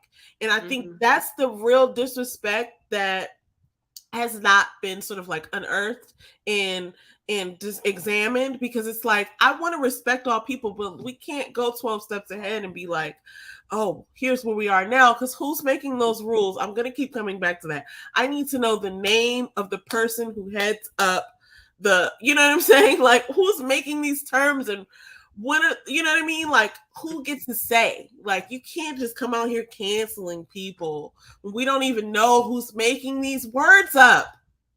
You know what I mean? Like, we're just going along with it. Like, yeah, sure. This is like, no, what? Who said that? Stand up. You know what I mean? Like, who said that back there? You in the back. Stand up and say it out loud. Mocha says Flame Monroe is problematic. And then the Plain Shane says, nah, she just doesn't agree with them all the time, and they have a mob mentality. I do feel like they have a mob mentality. Flame Monroe is sensible. Don't let Funky Geneva lie to you. He feels like he's not allowed to disagree with them ever. Okay, I get that flag, but I was stuck for a second. Flame Monroe got dragged after that Breakfast Club interview Malik Yoba did. Was that the one, Ellen, where they that Malik Yoba show what not to say? I thought that was crazy. I didn't even watch the whole thing, so I can't comment on that. But I was like, "What is happening right here?" I felt so I can't make a comment like that. I can't make a comment about it though. What did I do? Okay, Flame said this morning that she don't entertain nothing that ain't pretty. Flame Monroe got dragged for his views regarding the interview, I should say. Okay. Flame Monroe speaks the facts, and that's why they hate he, she, we for it. I mean, I've not seen an example of Flame Monroe being problematic, but I mean, on this situation, I feel like it's the plate is the plate. You feel what I'm saying? Like, what are we really talking about here? You're going all around Red Robin Hood. Some people are going all around Red Robin Hood's barn, trying to compare it to different things. You know, like women that can't have babies. Are they not natural women? And it's like, no, you're going to reduce it to the lowest common denominator, which is the vagina and the uterus. If you don't have one, whether it works or not, that's your ticket to get your woman title. Like, dude, that's, we all at this point have come. I don't know. Maybe I'm tripping, but no, you're not tripping. Mocha says we should get together and have a panel discussion about this. I agree. I would love to do that. I would love to do that with you, Mocha. Napkin colored people did it. Oh my God. The Plainest Jane agrees too, so I feel like, yeah, we should do that. Look, I feel like we should do that. Now we have to. We have to. Mocha and the Plainest Jane. So yeah. What we gonna do? What we gonna do? Come on. Look, Malik let them bully him real bad, and that's the gist that I got from it. I don't want to comment on it because I didn't watch the whole thing, but I was like, dang, why they do that man like that? So Mocha Mima says Flame does not speak facts. She says, come on now. Shit that every third grader knows. Like, come on. I don't know what she was talking about today. I might have to drop the link for them to come up here and talk about this now. I don't know. That's fine with me. If you guys want to come up here and talk about some stuff, we're so down for it. It's time for you to sound off. I wish I had like one of those. I probably got one on my phone, like one of those, like, whoa, whoa, whoa, whoa. I love you guys. If you guys want to come up and talk about, I think you have to drop the link. I can't do it from here. Okay. Do you have the invite button? I'm sure that I do. Jay said let's plan it for the Flame Monroe thing. Oh my God. You hear it? Well, we're gonna plan it because I think that would be a great panel to do, because we can have a couple of different topics. Jane also does she has done several lives about the LGBTQIA. I think it's two T's. I think it's LGBTQIA. I think. Okay. I gotta educate myself on that. I gotta do it too. Jane has done a lot of panels, or not, I won't say panels, but she's done a lot of videos that turned into, people sharing their opinions and stuff like that about the community and like different sides based on different things. And whenever something comes up like this, kind of, it's always a good conversation. So I feel like we all need to at least talk about it to understand each other's thoughts, even if we don't come away like on the same thought, then we can we're grown, we can all agree to disagree. But I think Mocha got something good to bring to the conversation. I know Jane got something good to bring to the conversation, and I'm going to learn the letters because clearly I in this particular situation, I think that we all probably going to come away on the same exact note. She said, what's the second T? I don't know, but I feel like I've seen that. Okay, wait, let me go back. What is TT? Mocha said the same thing too. Okay, yeah, I can do it. Okay. Copy. Let me see. It's I'm gonna bring it up, guys, because I was just as confused. What is the second T? All right, I put it in. I put the link in the chat for the StreamYard. So Mocha, if you feel like you want to come up and say something, you can. Plains Jane, you can. But we are gonna plan that panel, so don't say too much about it. But and then after that, we're gonna get into Ready to Love because the new episode comes on tomorrow. I'm gonna add this to stream, everybody. We can see it all together. Look at all these fucking letters. No, wait a minute. What? Oh, here's Mocha. Look, before you come up, let me read this. IAAP. Now look at this. It says lesbian, gay, bisexual, transgender, transsexual, similar to transgender, but refers to people who desire to or have permanently transitioned to the gender permanently transgender. Seeking what that? Okay, I'm gonna write this down. This is the DW.com, gay, lesbian, queer. I'll send this to you. Okay, yeah, because I don't want to get into that right now, but I just want you to go back to the top real quick. Okay. What is LGBTQQIAAP? Wow, I did not realize it was 2 T's. So this is what we're talking about, right? And so wait. Yeah. We should bring up Mocha now. Yeah, go ahead and let Mocha come up. And I'm gonna read some of these comments real quick. Hey Mocha, you're on. What's up? Hey Mocha. That thing is from 2018. That's 5 years ago. Stuff has changed since then. Okay. Let me take it down. That's why I said I want to do some research because I need to teach myself the letters because we are gonna have this panel because it's gonna be, I think it's gonna be so interesting. Yeah. Adores Aaliyah since 94 says anyone that was alive and aware in the 80s, 90s and 90s recalls that gay rights didn't exist yet. And let's keep it a stat. As soon as I think that means white males attached themselves to the movement and demanded rights, they materialized. There was some gay rights. There was some gay rights back then. Things were coming slowly, but there was some stuff back then. Slowly but surely, things were creeping along. Mm-hmm. But there was some stuff. But when it comes to gay rights, it depends on where you live. You know what I mean? It depends on where you live as to people, you know what I mean, being welcoming to different things. So that's true. That's true. And I mean, because back in the day, like people wouldn't tell their families. Like they would really be more undercover or I guess on the down low than they are now. You know that? So the plainest Jane said, baby, that's a whole new alphabet. Hell no.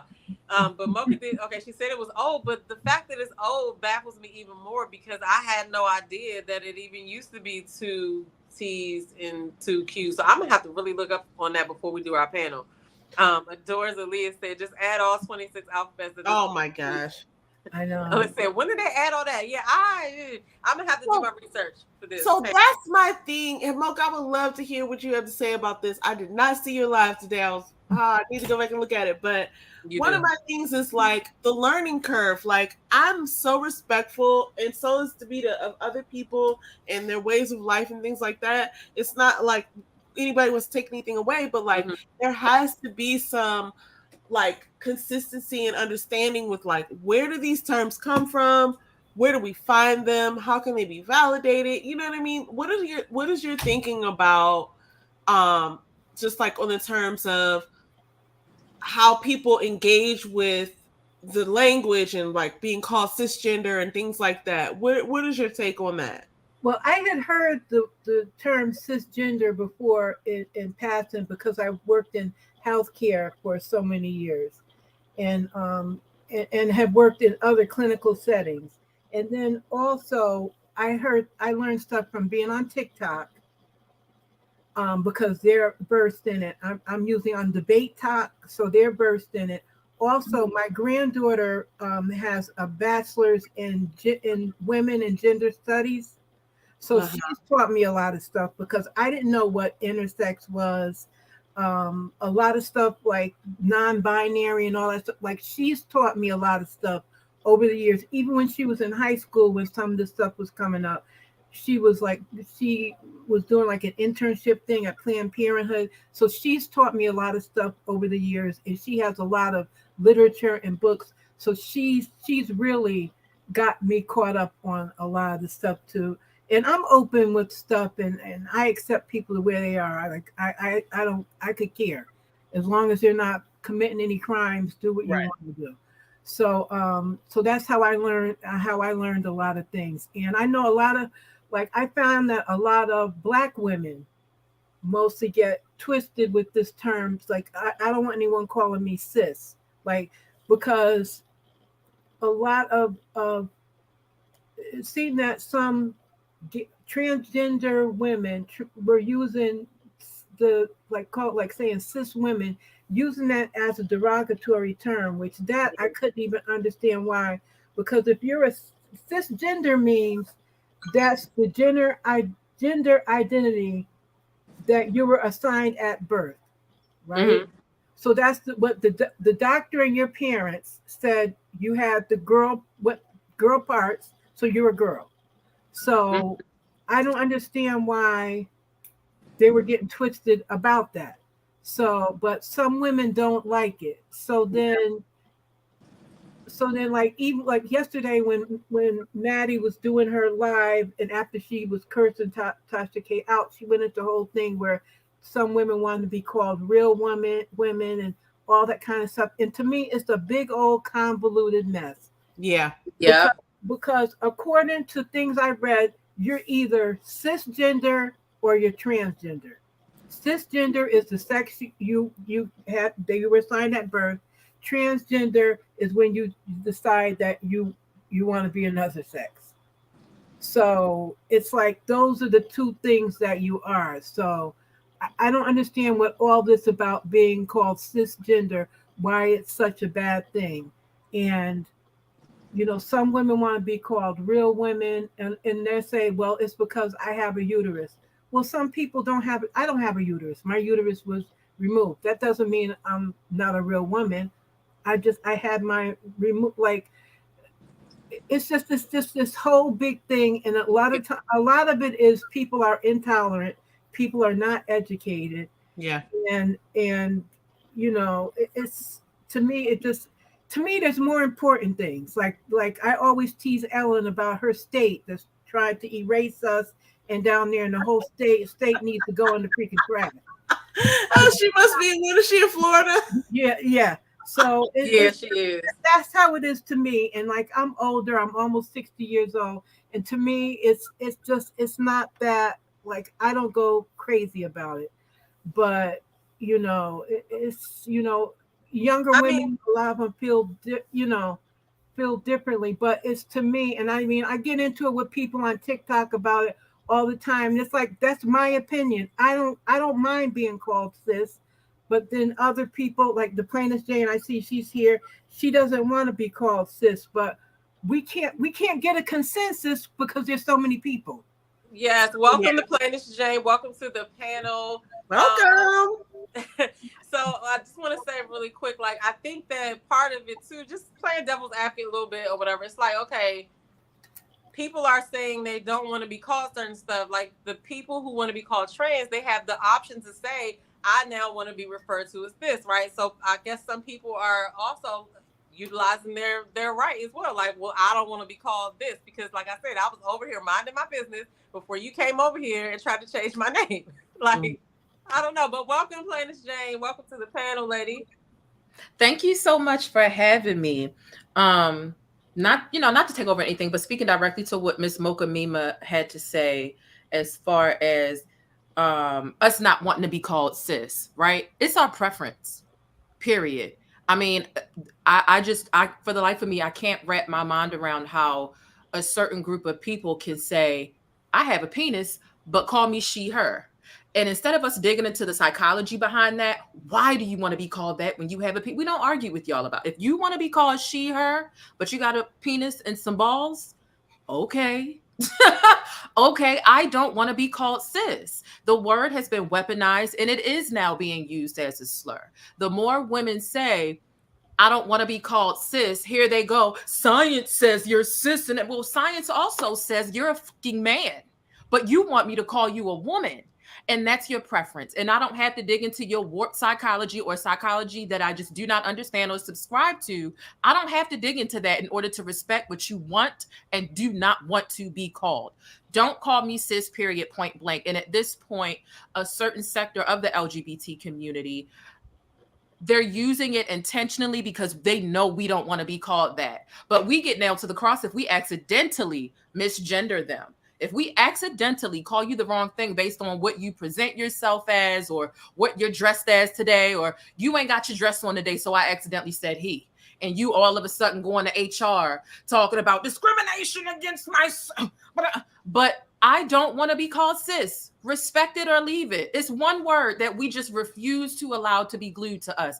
Is there a general consensus among all women? No. The same way every penis going around in this world does not want to be called she, her. Some of them do, and they let you know what their pronouns are, what they want to be called, and what they don't want to be called. And we're expected to submit to that and not ask any questions. And truth be told, it's another form of misogyny. The misogyny is coming from all over the place. It's coming from people who identify as men. It's coming from people with penises who identify as women. The misogyny is thick in today's society. And I'd be damned if I let a man, someone who was born with a penis and balls, whether you get it cut off or not, to tell me how to be something that I've been my entire life, while you're sitting up here trying to cosplay me, but also telling me how a real woman should act and telling me what womanhood is and what it isn't. A womanhood is more than just a vagina and ovaries. Well, duh, it's also more than you wearing that wig and that dress. You'll never be it. But I'll call you what you want to be called. Okay? Okay. Oh my God. What in the Malcolm X just happening here? You can tell that she has been triggered by that before. Listen, Okay. It sounds like you're passionate about this. It's annoying. It's annoying having people, and then they get to tell us some of y'all learned how to be feminine. Y'all learning how to be feminine from us. I'm gonna need you to pause and stop it right there. Where did you learn how to be feminine from? I'd be damned if I let a Saucy Santana or anybody else say, some of y'all women, y'all only know how to do hair or be feminine because y'all are getting it from us men who are feminine. No, you stole your auntie's whole persona. That's what happened. And see, and that's where they go too far. That's where they go too far when they start that stuff. What you just said, Planis Jane. That's where, like, it's like you give them an inch and then they take the whole freaking mile. Like, that's where they go too freaking far with that stuff. Like, I'll kind of, I'm like, okay, I'm not, like, some arguments, it's not worth it. It's like, how your kids, you can't argue with your kids about every little thing. You gotta let them do whatever. But then when they start that stuff, that's the stuff that gets me upset. And like you said, the pronoun thing. And then some places, they want to, I forget what state it was. They want to give you a fine or something if you call someone by the wrong pronouns. Oh gosh, y'all, that's ridiculous. So there's a lot of stuff happening, and so this is why I'm so grateful to have you both speak up on this, because I learned something from you, Mocha, when you spoke earlier about the whole cisgender thing and the definitions, because I did not know that. I did not know that like there's one of two, right? But I also just don't identify with it. So even though I have that information, I don't necessarily like absorb it probably the proper way, because I haven't like seen it, like, you know, I'm a visual reader like type of thing. So but anyway, what I wanted to say was this.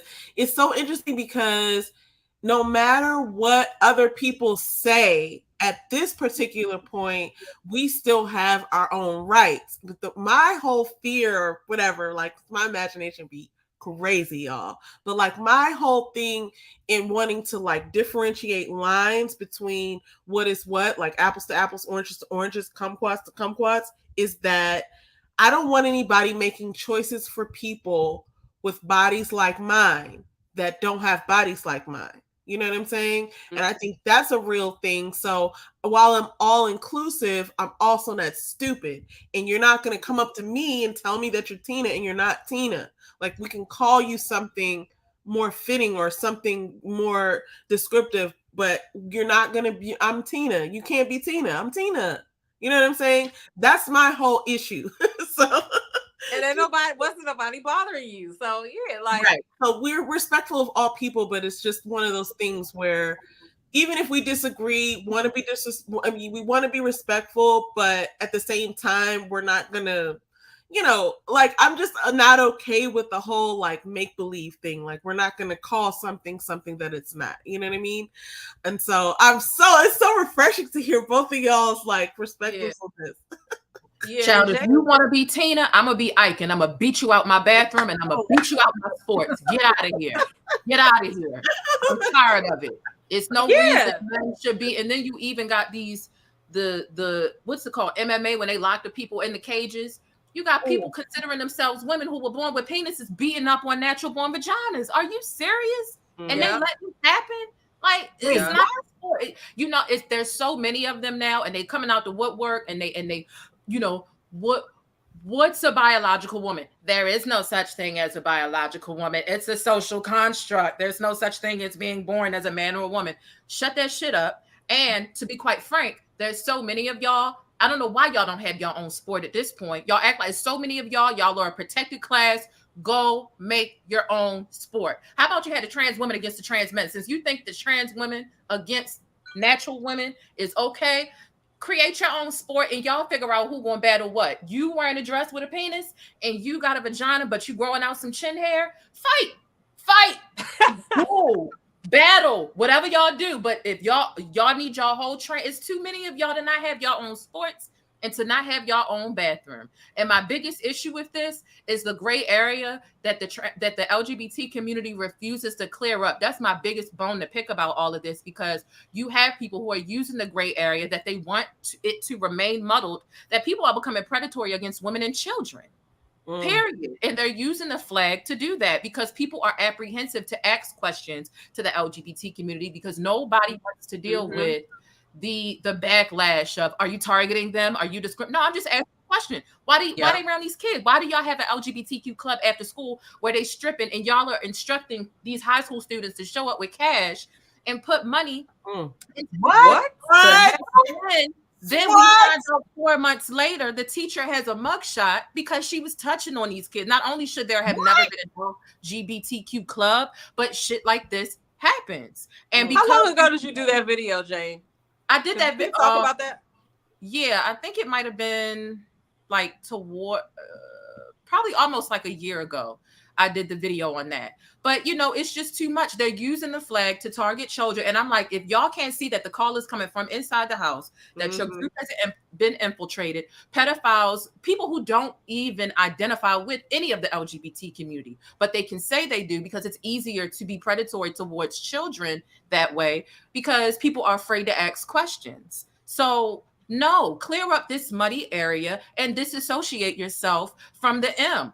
You got a whole group of people that are calling themselves minor attracted persons, which is blatant pedophilia, and they're trying to attach them to the LGBT community, and none of y'all are willing to speak up and speak out about it. I want to know why. And every time I ask that question, when they call into my show, they all of a sudden have to go and they start stuttering and they can't answer the question.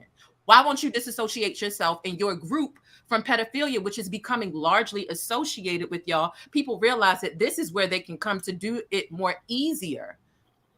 Why y'all not calling it out? To cling on to it's opportunity for a community who we have no idea. I don't. Maybe you guys do, but like, what is the headquarters? Like, who's making these terms? Who's making these rules? Who's speaking out for them and saying, this is our stance. This is the education that we're providing. These are the resources that we're, you know what I mean? Like, that's my whole shtick, is that, like, don't make me a part of something that is not defined. You know what I'm saying? Like, I'm just here living my life, doing my thing. Everything's been pretty much the same for the last 30 years. And I understand terms, but I don't like the idea that, like, we're not looking towards a specific direction. So, like, then people are able to come and tack themselves on to the end and make up a new letter. Like, were we really looking for this?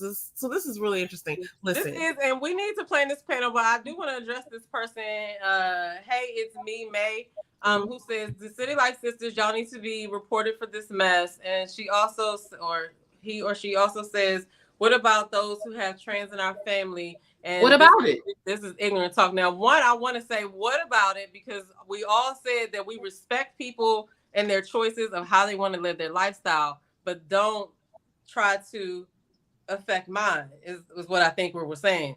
So I'm not sure if you want to hit the link, but just let me know. Anyway, y'all go ahead.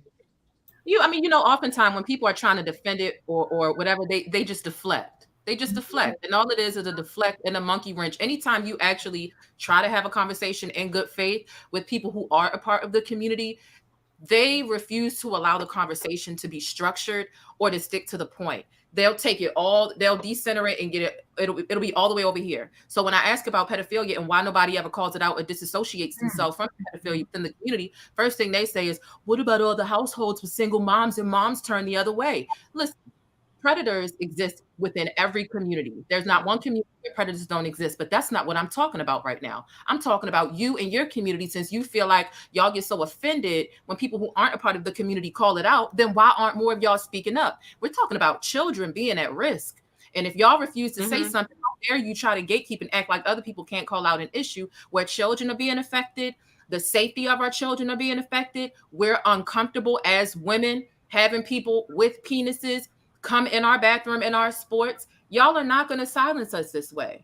I'm sorry. Actually, I'm not sorry, but no. Yeah, that is it. Like, not being sorry, because it's time for us to have these conversations. Like, there are enough of us who have stances on it to be able to articulate our thoughts and understand that, like, there's respect for both sides, but we're not going to allow you to treat us in a certain way, right? Like, we're not going to allow you to tell us that we have to behave in this way. But I just want to say that, like, we're all open to, like, understanding people's plights, but I'm so digging what you're saying, because, like, there's opportunities for people to speak on the pedophilia thing. There's opportunities for people to come out and, like, speak their terms, but you're right. I see a lot of deflection. A lot of times when you bring up facts and you bring up science, it's like the conversation goes nowhere. So it goes left. But y'all can't even answer what a man or a woman is. It's not real. It's a social construct. You know what? Okay. Dude, I don't have the energy for a 5-hour conversation about what a woman is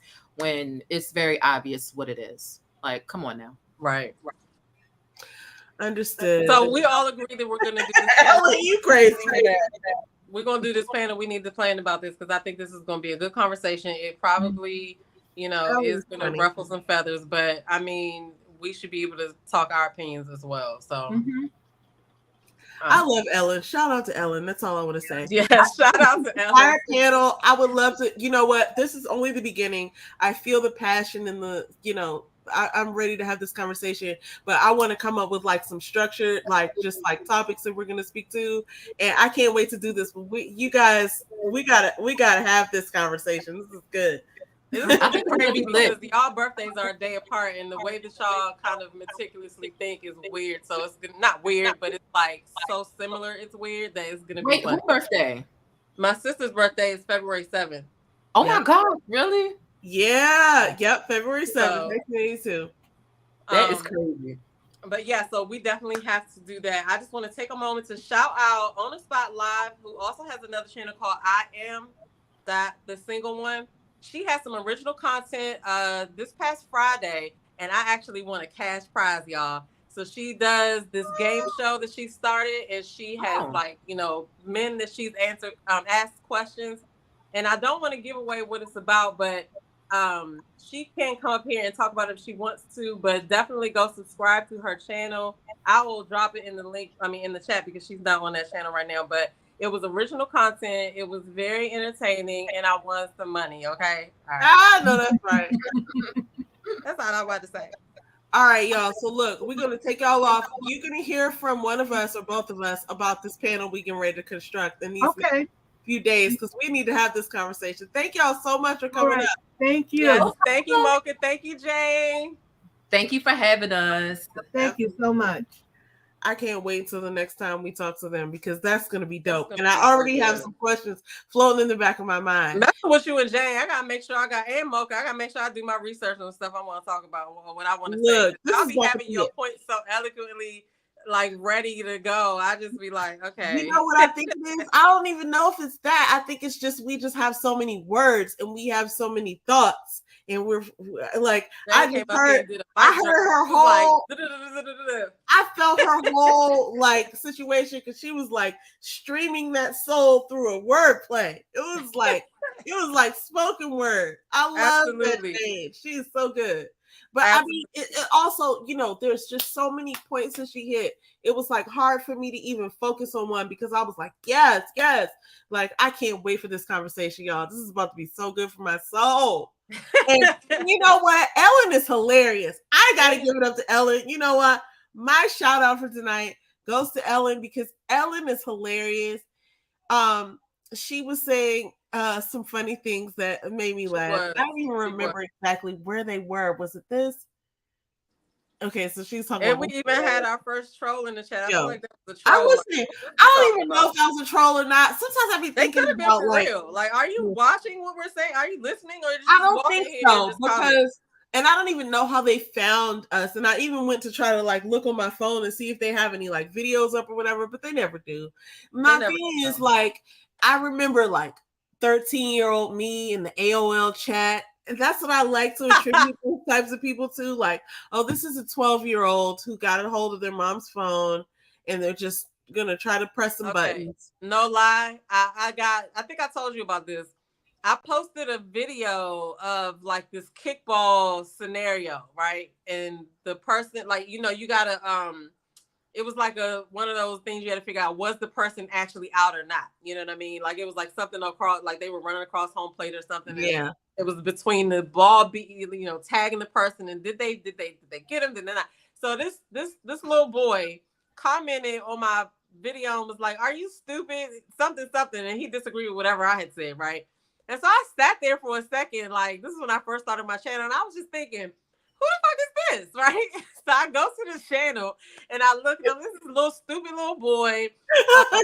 He like you said, like 13-year-old you in the chat, he's doing videos just about nothing, And so I was just thinking, I found a cricket today. I was like, okay, I'm not gonna say anything to this little boy. And I was just like, where's his mother? And then I was like, you know what? I'm thinking way too much into it. But like those little things kind of just make me pause for a second and be like, what are you talking about? But I see enough videos. I watch Jane enough. I watch Kamisha enough. I watch a lot of Mocha. I watch a lot of people. A lot of people come into the chat and just start typing.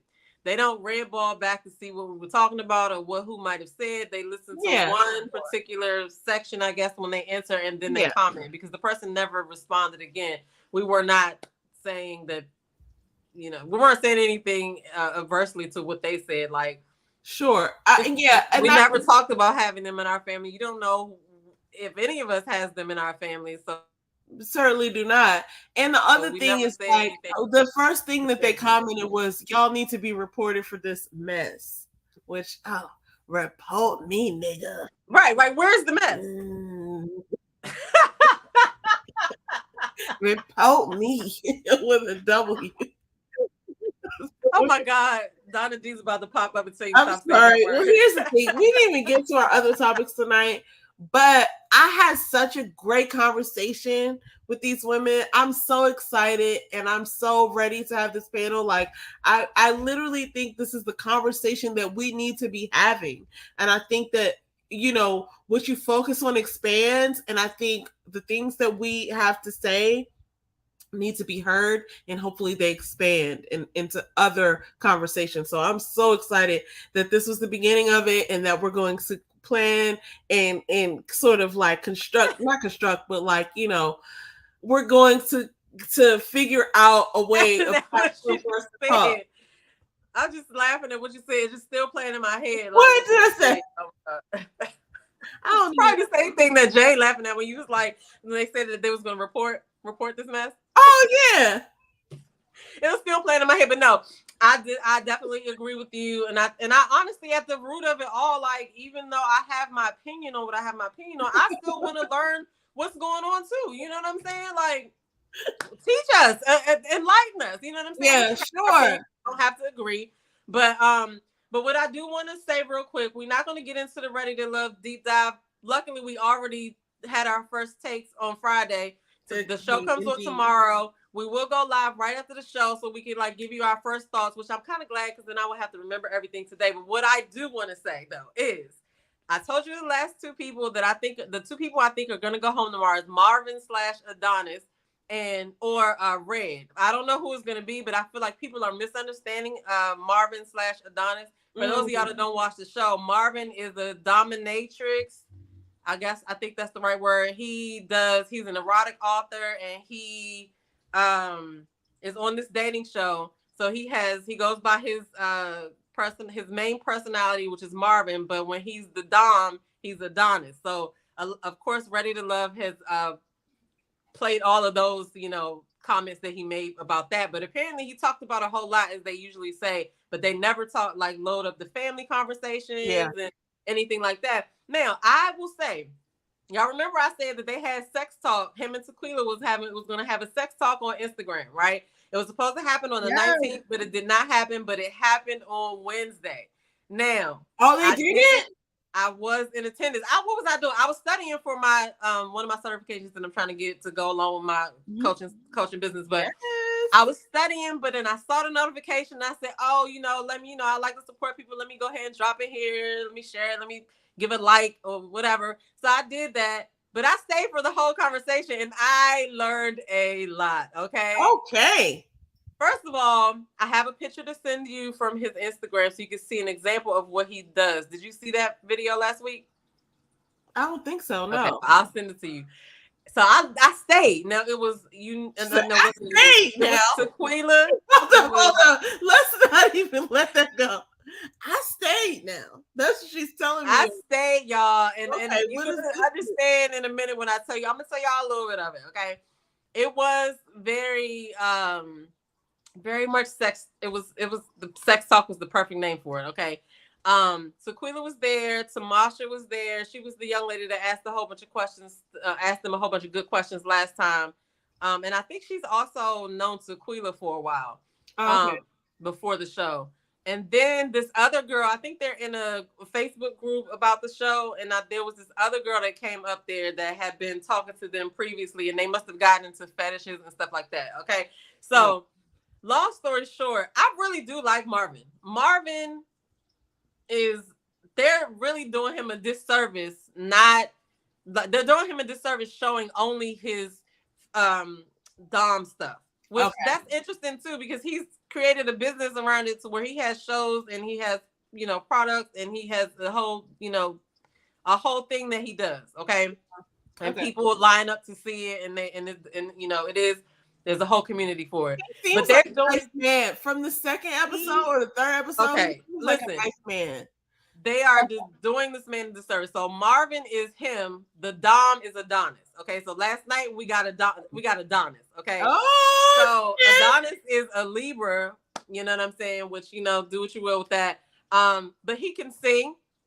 Okay. He is a nerd. He is a father. You know what I'm saying? And I would step out there and say from an answer he gave to a question, even though he's doing what he's doing, he's a pretty responsible father because he has not introduced that. Like, obviously he's not going to talk to his children about that, but he's very well spoken, and there's just more sides to people than you know. So I really like Marvin and Adonis. He was very open on that, John. He talked about how a woman could subdue him, like how the only way he could be dominated. He talked about a bunch of different stuff. Okay. Wow. So yeah, it was very kinky, very interesting. If you like that kind of thing, definitely go to Tequila page. All right. Page. The Daily Dose of Tequila is Tequila's. I keep on saying her name wrong. Daily Dose of Tequila is her Instagram page, and his is boa.box. No, it's boa.erotica. Yeah, boa.erotica. Boa box is what he sells. He sells this box with like a whole experience in it or whatever. But yeah, so anyway, my point is people are misunderstanding him, and so I feel like a lot of the women probably misunderstood him because he didn't get to talk to all of them about that. But I feel like that's something he had to lead with because it is something like, I don't want to find out about your fetishes later on and then be like, I ain't doing that. I ain't into that. Like, tell me. Right. Like, why didn't you say something? Yeah. You know what I mean? It might not be my thing, but I will respect the fact that you let me know about it or whatever. So I don't know. Just keep in mind that we just don't see everything because like I said, whenever I watch them outside of the show, I always learn more about what they are. So I try not to make too many prejudgments about it, but it depends on what you do, right? It depends what you do because you can tell me nothing about Jess this last same. But so now I do see why some of the women are like, Marvin is, after the fact, how they talk about him. I see why, because he does have a little depth to him. You know what I'm saying? He's just nasty. You know what I mean? That's just it. But so I think that he's going to be in the bottom. I think that Red's going to be in the bottom because the women have the power next week. So who did you say? I forgot who you said. Red is going to be in the bottom. Well, did I say that? Well, I don't know. Let me think about it. I'm thinking about who's there. Like, I feel like. Well, you got the guy who. Okay, so the new girl came in. And she. Katarina, and she went to go on a date with the dude that's from Africa. He was raised in Chris. I didn't see nothing else about Chris. I haven't seen him on no dates. Maybe he's been on dates, but I haven't seen him on those dates. He went on a date. Yeah, he went on a date with Katarina. But I haven't seen him nowhere else, and I don't see nobody like vying for him. Like even fucking Habibi. I want to call him Shabibi. Can I call him Shabibi? I want to call him Shabibi. Yeah, because we don't know what his real name is. I'm gonna call him Shaba. Whatever. I think so, Mocha. I think it's still available to watch. I was all up in them comments, okay? I was all up in the comments. And he can sing. He sang. I told him, I was like, look, if you say you can sing, now you got to drop us a couple bars. And he sang a Cisco song that I feel like wasn't really easy to sing. Oh, a Cisco song. Now you got me. Good. So I'm like, okay. I see. What Cisco song? You can't. It was to tell me that I love you, baby. You remember that song? Of course I remember. So first of all, this one over here may have forgotten that we sang every Cisco song and every Drew Hill song there ever was in her 1995, 96 Nissan Sentra. We used to sing all that song. I could fill it up. Back then, gas was so cheap. I could get a half a tank for $5 and a full tank for $10. That's how old I am. We used to sing all the Drew Hill songs, all the Cisco songs. So when she glazes over something like that, like, oh yeah, he's singing a Cisco song. It's like, what? Wait, I think I'm wrong about the song, though. I think I'm wrong about the song. I might be wrong about the song. Well, it's okay. It's okay if you are. It was a Cisco song, though. All right, look, I know all the Cisco songs, and Larry knows Cisco songs too, because we used to sing them same damn songs. Okay. I do want to know more about Tequila. I want to know more about Shaba. At this point, I'm not going to call him Habibi because, like, I've never called anyone Habibi. So, fuck that. I don't care if your name is Habibi. I'm not calling you that. That's not what I feel like your name is Shaba. I won't even say it in a low tone. Shaba. That's who you are to me. Okay, but listen, we have that to talk about, and I have to tease my next topic for Tea with TT before we go into our closing, which listen. Here was my thing. I wanted to do Tea with TT on relationships in reality TV. I think so, Jay. Yeah, Unleash the Dragon. Okay, but so this is interesting because it came off of another topic that we were going to discuss tonight that we'll save if it's still relevant next week. So these are all people who were featured on Black Love. It was a show on Black Media. I think it was, I want to say it was on OWN. I'm not really sure.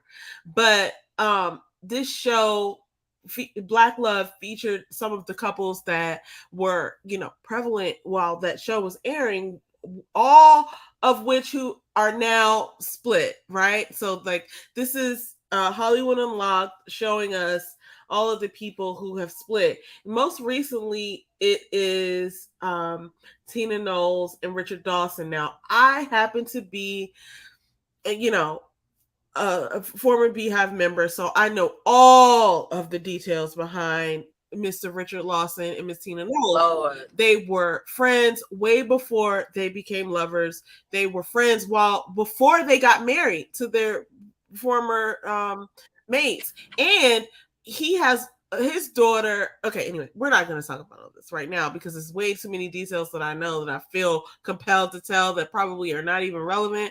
But but what I'm saying is, I had seen this rumor that they were getting divorced, and I just chose to ignore it because I was like, no, this is, whatever. Let's wait till it's become official. Now it's become official. So I'm going to talk about this, and I'm going to talk about some of the couples that we have to pour a 40 on because they were lost in reality TV madness. And there's probably more too, yeah. So there's a lot, and I did some research. I was originally gonna do this topic last weekend, but I just got like engrossed with so much information about different social media couples that I was like, I was looking at Greg and Nene and some people in Love and Hip Hop, and there were so many things. I was like, there's way too much information. I just realized that I had to go back and just choose a few couples to focus on because it's just like way too much. I mean, I even went into like non-Black couples, on like Real Housewives and stuff like that. And I went down going down the rabbit hole. Oh my God. You talk about a rabbit hole. I went down several because I'm an avid Real Housewives fan beyond any season. Like the original season with Orange County, like I was all into that. Like I know Real Housewives from the beginning, and they lost me when they went to like Australia or something. I was like, I'm not about to watch this, right? But I was so into all like the original New York, the original New Jersey with Caroline Manzo. I was all into that. I know all of the Real Housewives details. And I knew Erica. Oh shoot, what was the lady's name that was on Iyanla? And I'm so sorry to forget that sister's name. About the bus driver. You knew of her when that happened. Sure. I only watched Atlanta and. I don't know. Yeah, I didn't follow. And now her name is Ebony, but I cannot remember her last name just because Ebony K. Williams. Yeah, but yeah, I remember when she came on the Real Housewives of New York, which was only like within the last few years. But I'm talking about like 2008, 2009, when this shit was still getting established as far as the Real Housewives, and it looked like they were recording them joints on some Qualcomm phones. Okay. Them joints were not even flip phones. It was the phone before the flip phone. Them joints was filmed on. Like, and I loved every minute of it. And so I only bring that up because this is like, I know about like the Real Housewives and I know about the reality TV stuff. And there were some things that happened, especially look, earlier on, the white women were only the people on. They were the only ones on.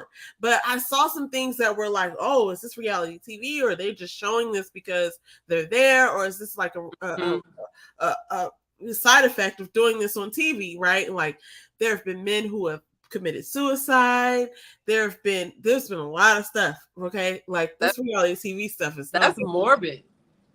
Yeah, it is. But you know, and I'm talking about Real Housewives of Beverly Hills. I'm talking about a couple of things, but yeah. Anyway, I'm gonna talk about that, but I realized that it has to be like, it's not a docu-series, but there has to be like levels to this, and so that's why I didn't come out with that last weekend. But I'm gonna be doing a tea with TT based on. I'm just gonna focus on a few Black couples that have been, their love has been affected by reality TV. So just wanted to mention that. If y'all haven't checked out her other episode that she did that about Rashid and Simone. I thought that was a great video. I thought you were very, eloquent with your words, and you kind of made a whole bunch of points that I didn't really think about.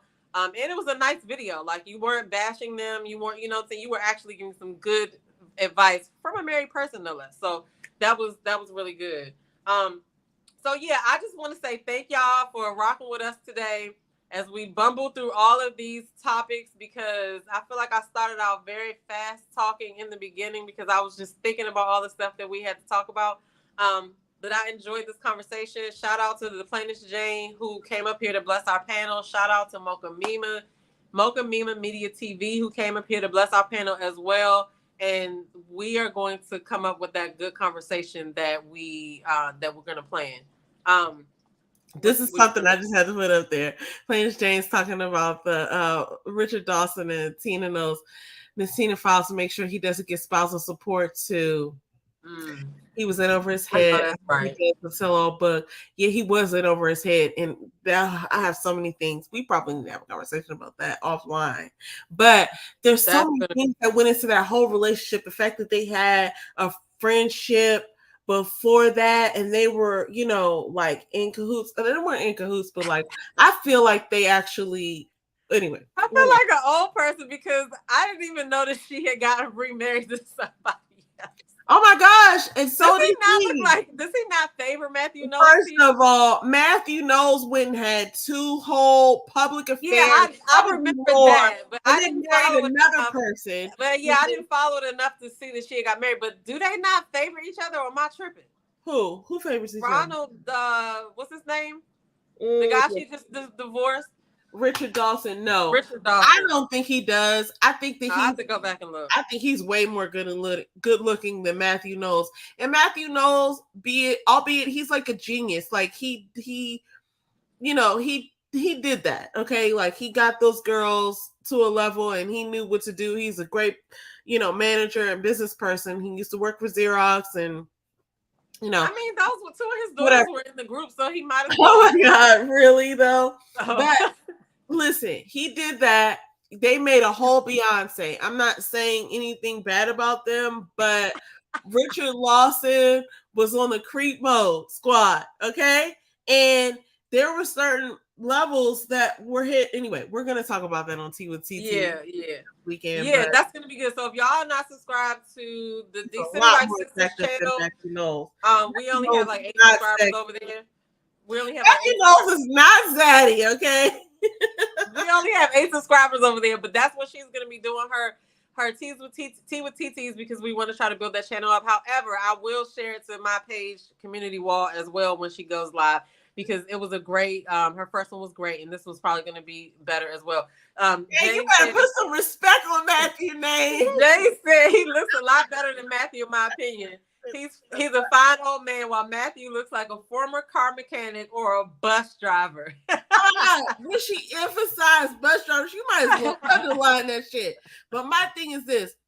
Look, oh God, Mr. Knowles is a smart man, and I have respect for him. Obviously, Richard Dawson is amazing. He's zaddy in many ways, but Matthew Knowles, listen, I have respect for him, even though he's rude.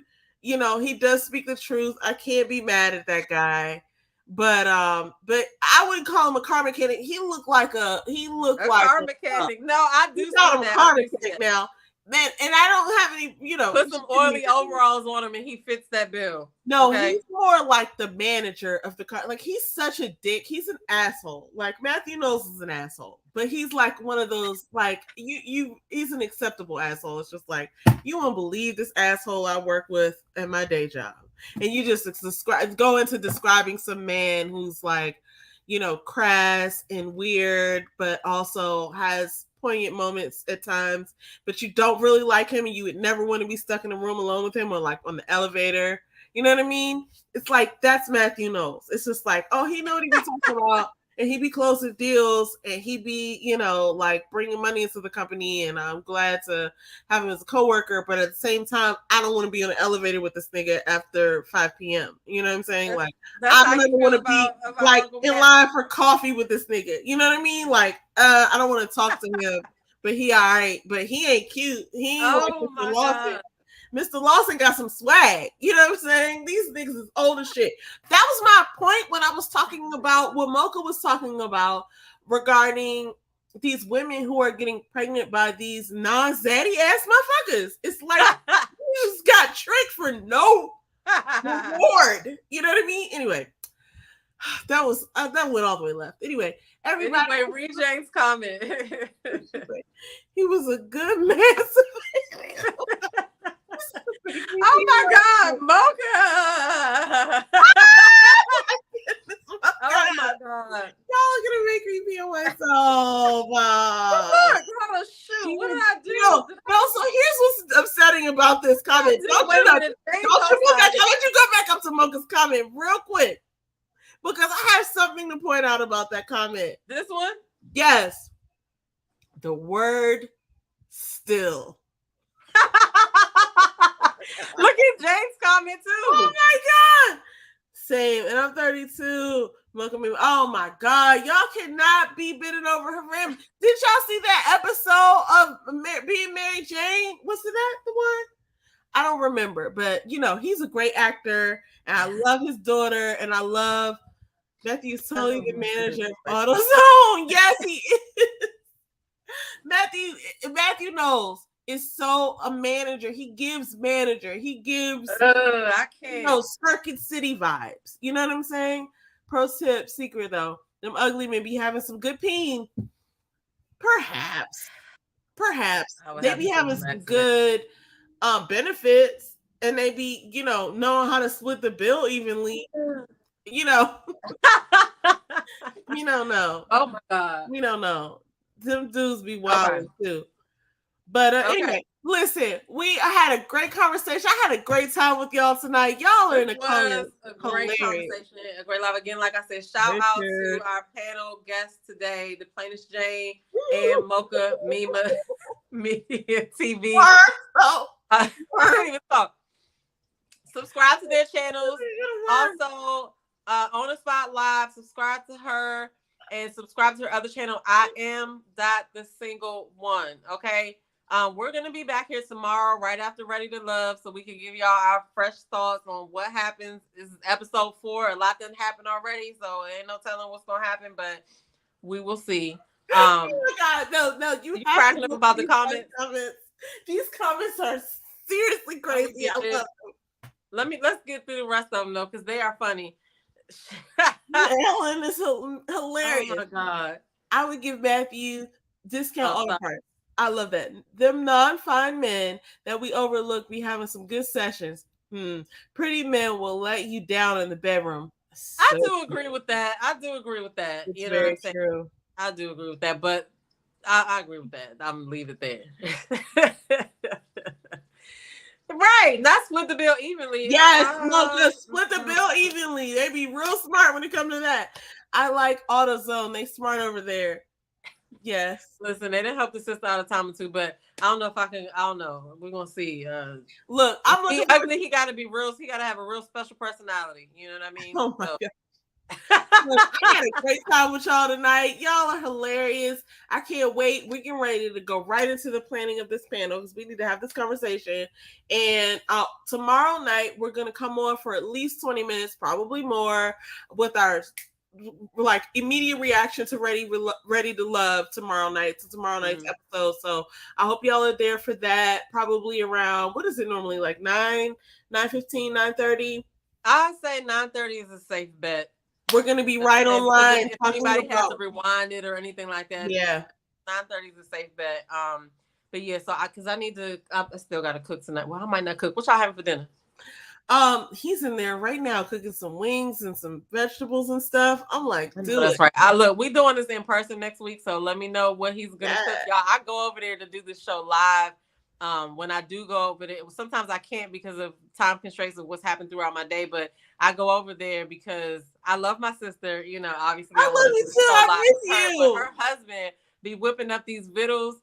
It's just love over there. So I can't wait to see what he cooks next week. You know what I mean? But I do want to make one last announcement. I did put the other channel link in the description so y'all can make sure y'all subscribe so y'all can catch the tea with TT, but I will share it on my community channel. Then my last plea is if anybody who wants to work out needs help with accountability or motivation, I am your girl because I was you. Okay. And so definitely check out my shorts on this channel for working out. Follow me on Instagram by Demita Joe. And I also have a YouTube channel where I'm going to be uploading like workouts that won't deter you from wanting to stick to the workout plan. So if you're not following me, definitely do that. Subscribe to this channel. Follow all of the people that I mentioned here today, especially the 2 people that were on our panel. Oh, this is old flyer because obviously that date has passed.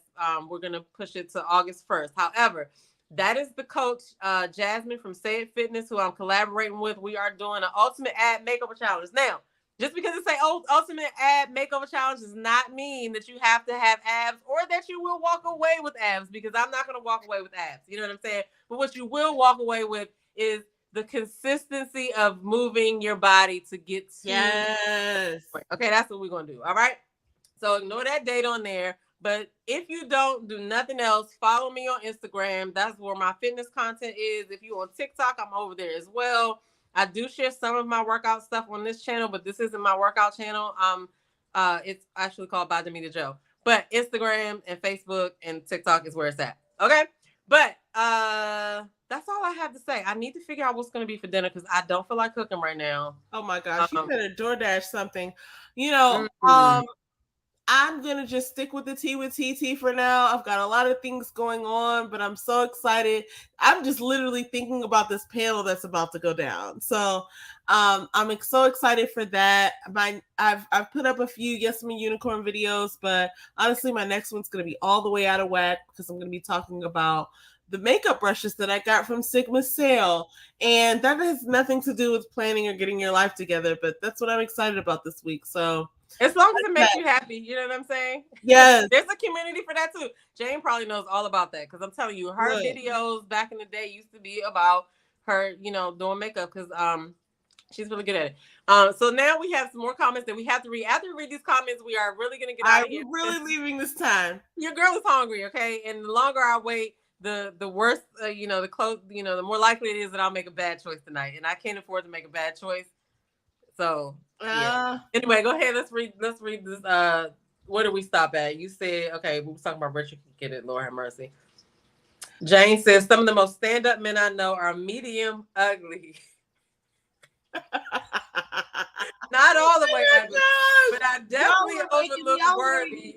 Laughing my ass off. I know I'm trash, y'all. Hey, I respect the realness of it because, like I said, he gonna have to have a special personality if we because then mess around and let that Bama get feeling some type of way, and then he hurt my feelings. Like, you know how crushing that would be. Like, even the ugly dude hurt you. Anyway, she said she had crabs and Pizza Hut. Oh, I do want some crabs though, but I can't get none tonight. I gotta look and see what the TikTok spaghetti is. I'm about to give me some crabs this weekend, y'all. She said DoorDash and don't leave no tip. Oh my gosh. We had tachos, tater tot nachos. Cook your tater tots on a cookie sheet. Prep your taco seasoned meat and cover the tops with the meat, cheese, melt in the oven. Serve with salsa and sour cream and dig in. Adores Aaliyah 694. I like stuff like that. Dude, what a Okay. contribution to humanity. Thank you Right. so much. I never heard of that. Oh, yes. Oh, my gosh. Blanche J, they had a sale. It's a 75% off sale. They're still having the sale, by the way. I restrained myself from going back in and double dipping, but I got some really good brushes. So I'm very excited because I do have my share of MAC brushes. I have my share of all the brushes. Unfortunately, Yeah, I have over 250 makeup. Yeah, she got a problem, y'all. Not only does she have, again, I will get into that another time. But she has probably every. Sorry, everyone, and sorry, Earth. I own over 250 makeup brushes, and I like that about myself. Girl, I'd be like, oh my God. I mean, I still would suck it up or whatever. Absolutely, I do always on crabs. So what you got on my crabs? Oh, Omega Man! What you got on my crabs, Craig? You know what I'm saying?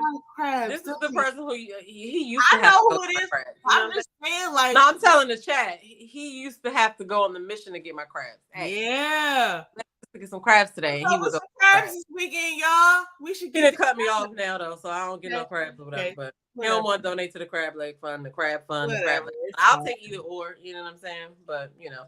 So she said the TikTok spaghetti. Oh wait, thanks for coming by, Craig. We appreciate you here. Craig, maybe that'll give me some crabs this weekend. The TikTok spaghetti is an Alfredo and red sauce too. It's mixed. That's me all the time. I battle with the itis. She talks to Aaliyah. Yeah. All right. She said my daughter discovered the recipe in college. See, I'm sweating, y'all.